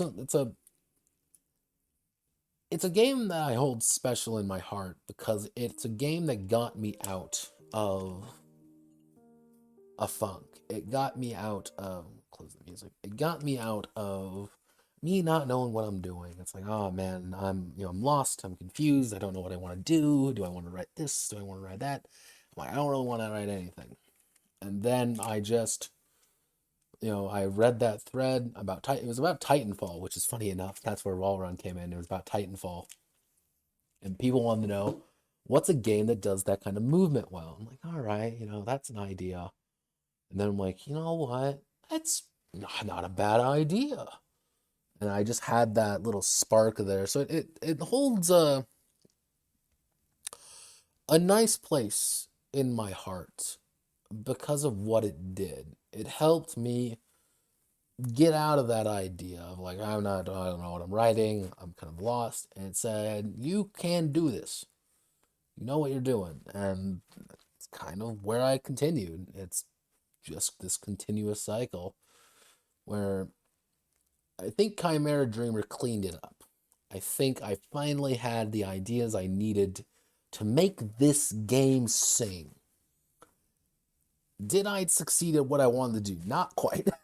I think I kind of realized a little bit too late that this game is simultaneously incredibly simple but incredibly complex. Because the thing is, it's a solo game. Originally, the intent was... yeah, maybe the real high-speed death machine were the friends we made along the way. Like the odd thing was like this is a solo game. Originally, this was actually not even supposed to have a GM. This was supposed to be you and something like a Mythic GM emulator doing things. And I actually toyed with the idea of making my own kind of like a mission generator, and that was, oh boy, that was not fun. One day I might try that. One day I will try again, most likely. But right now, nah, fuck that. Fuck that. That's complicated. But it turned out to be a fascinating little project. Something that kind of pushed some limits and forced me to make decisions that are different. Normal games assume 3-4 players. This one assumed 1. Can you have a 2-man chimera? No, I don't think so. I don't think it works. You need that one player making those decisions, that roll in right game. And that's why I would say it would be good for a solo game, just you and the simulator, because it's a roll and write game at its core. It's fucking Yahtzee. It's like, all right, roll my dice. I'm like, okay, I'm gonna assign this here. I'm gonna assign you here. I'm like, okay, this is the situation. Time moves when you do. Kill the enemy. And I think it works. Is it flawless? Absolutely not. But it works. So, what's on the schedule? What's the Planarino, Damarino? Wednesday we are going to be working on the preliminaries of Fear and Hunger, Forgotten Chronicles. We're gonna work on the preliminary of that. Get some bases, get the parts. To where that game is in a place I can use it. I can set it up. Friday will most likely be the first episode of that. Fear and Hunger's odd just because you can make it very simple. like the game itself, I don't think is going to be hard. It's going to be the random dungeon maker. That's going to be the bitch. That's going to be the thing that's going to kill me. But I have a few resources I'm going to be consulting, and hopefully it works. So, thank you all for watching. Godspeed, good luck. Hope you all have a wonderful rest of your day. I am going to die a little death now and go to sleep. Probably not really go to sleep. Probably just be a fat let loser and do what I do best. So, thank you.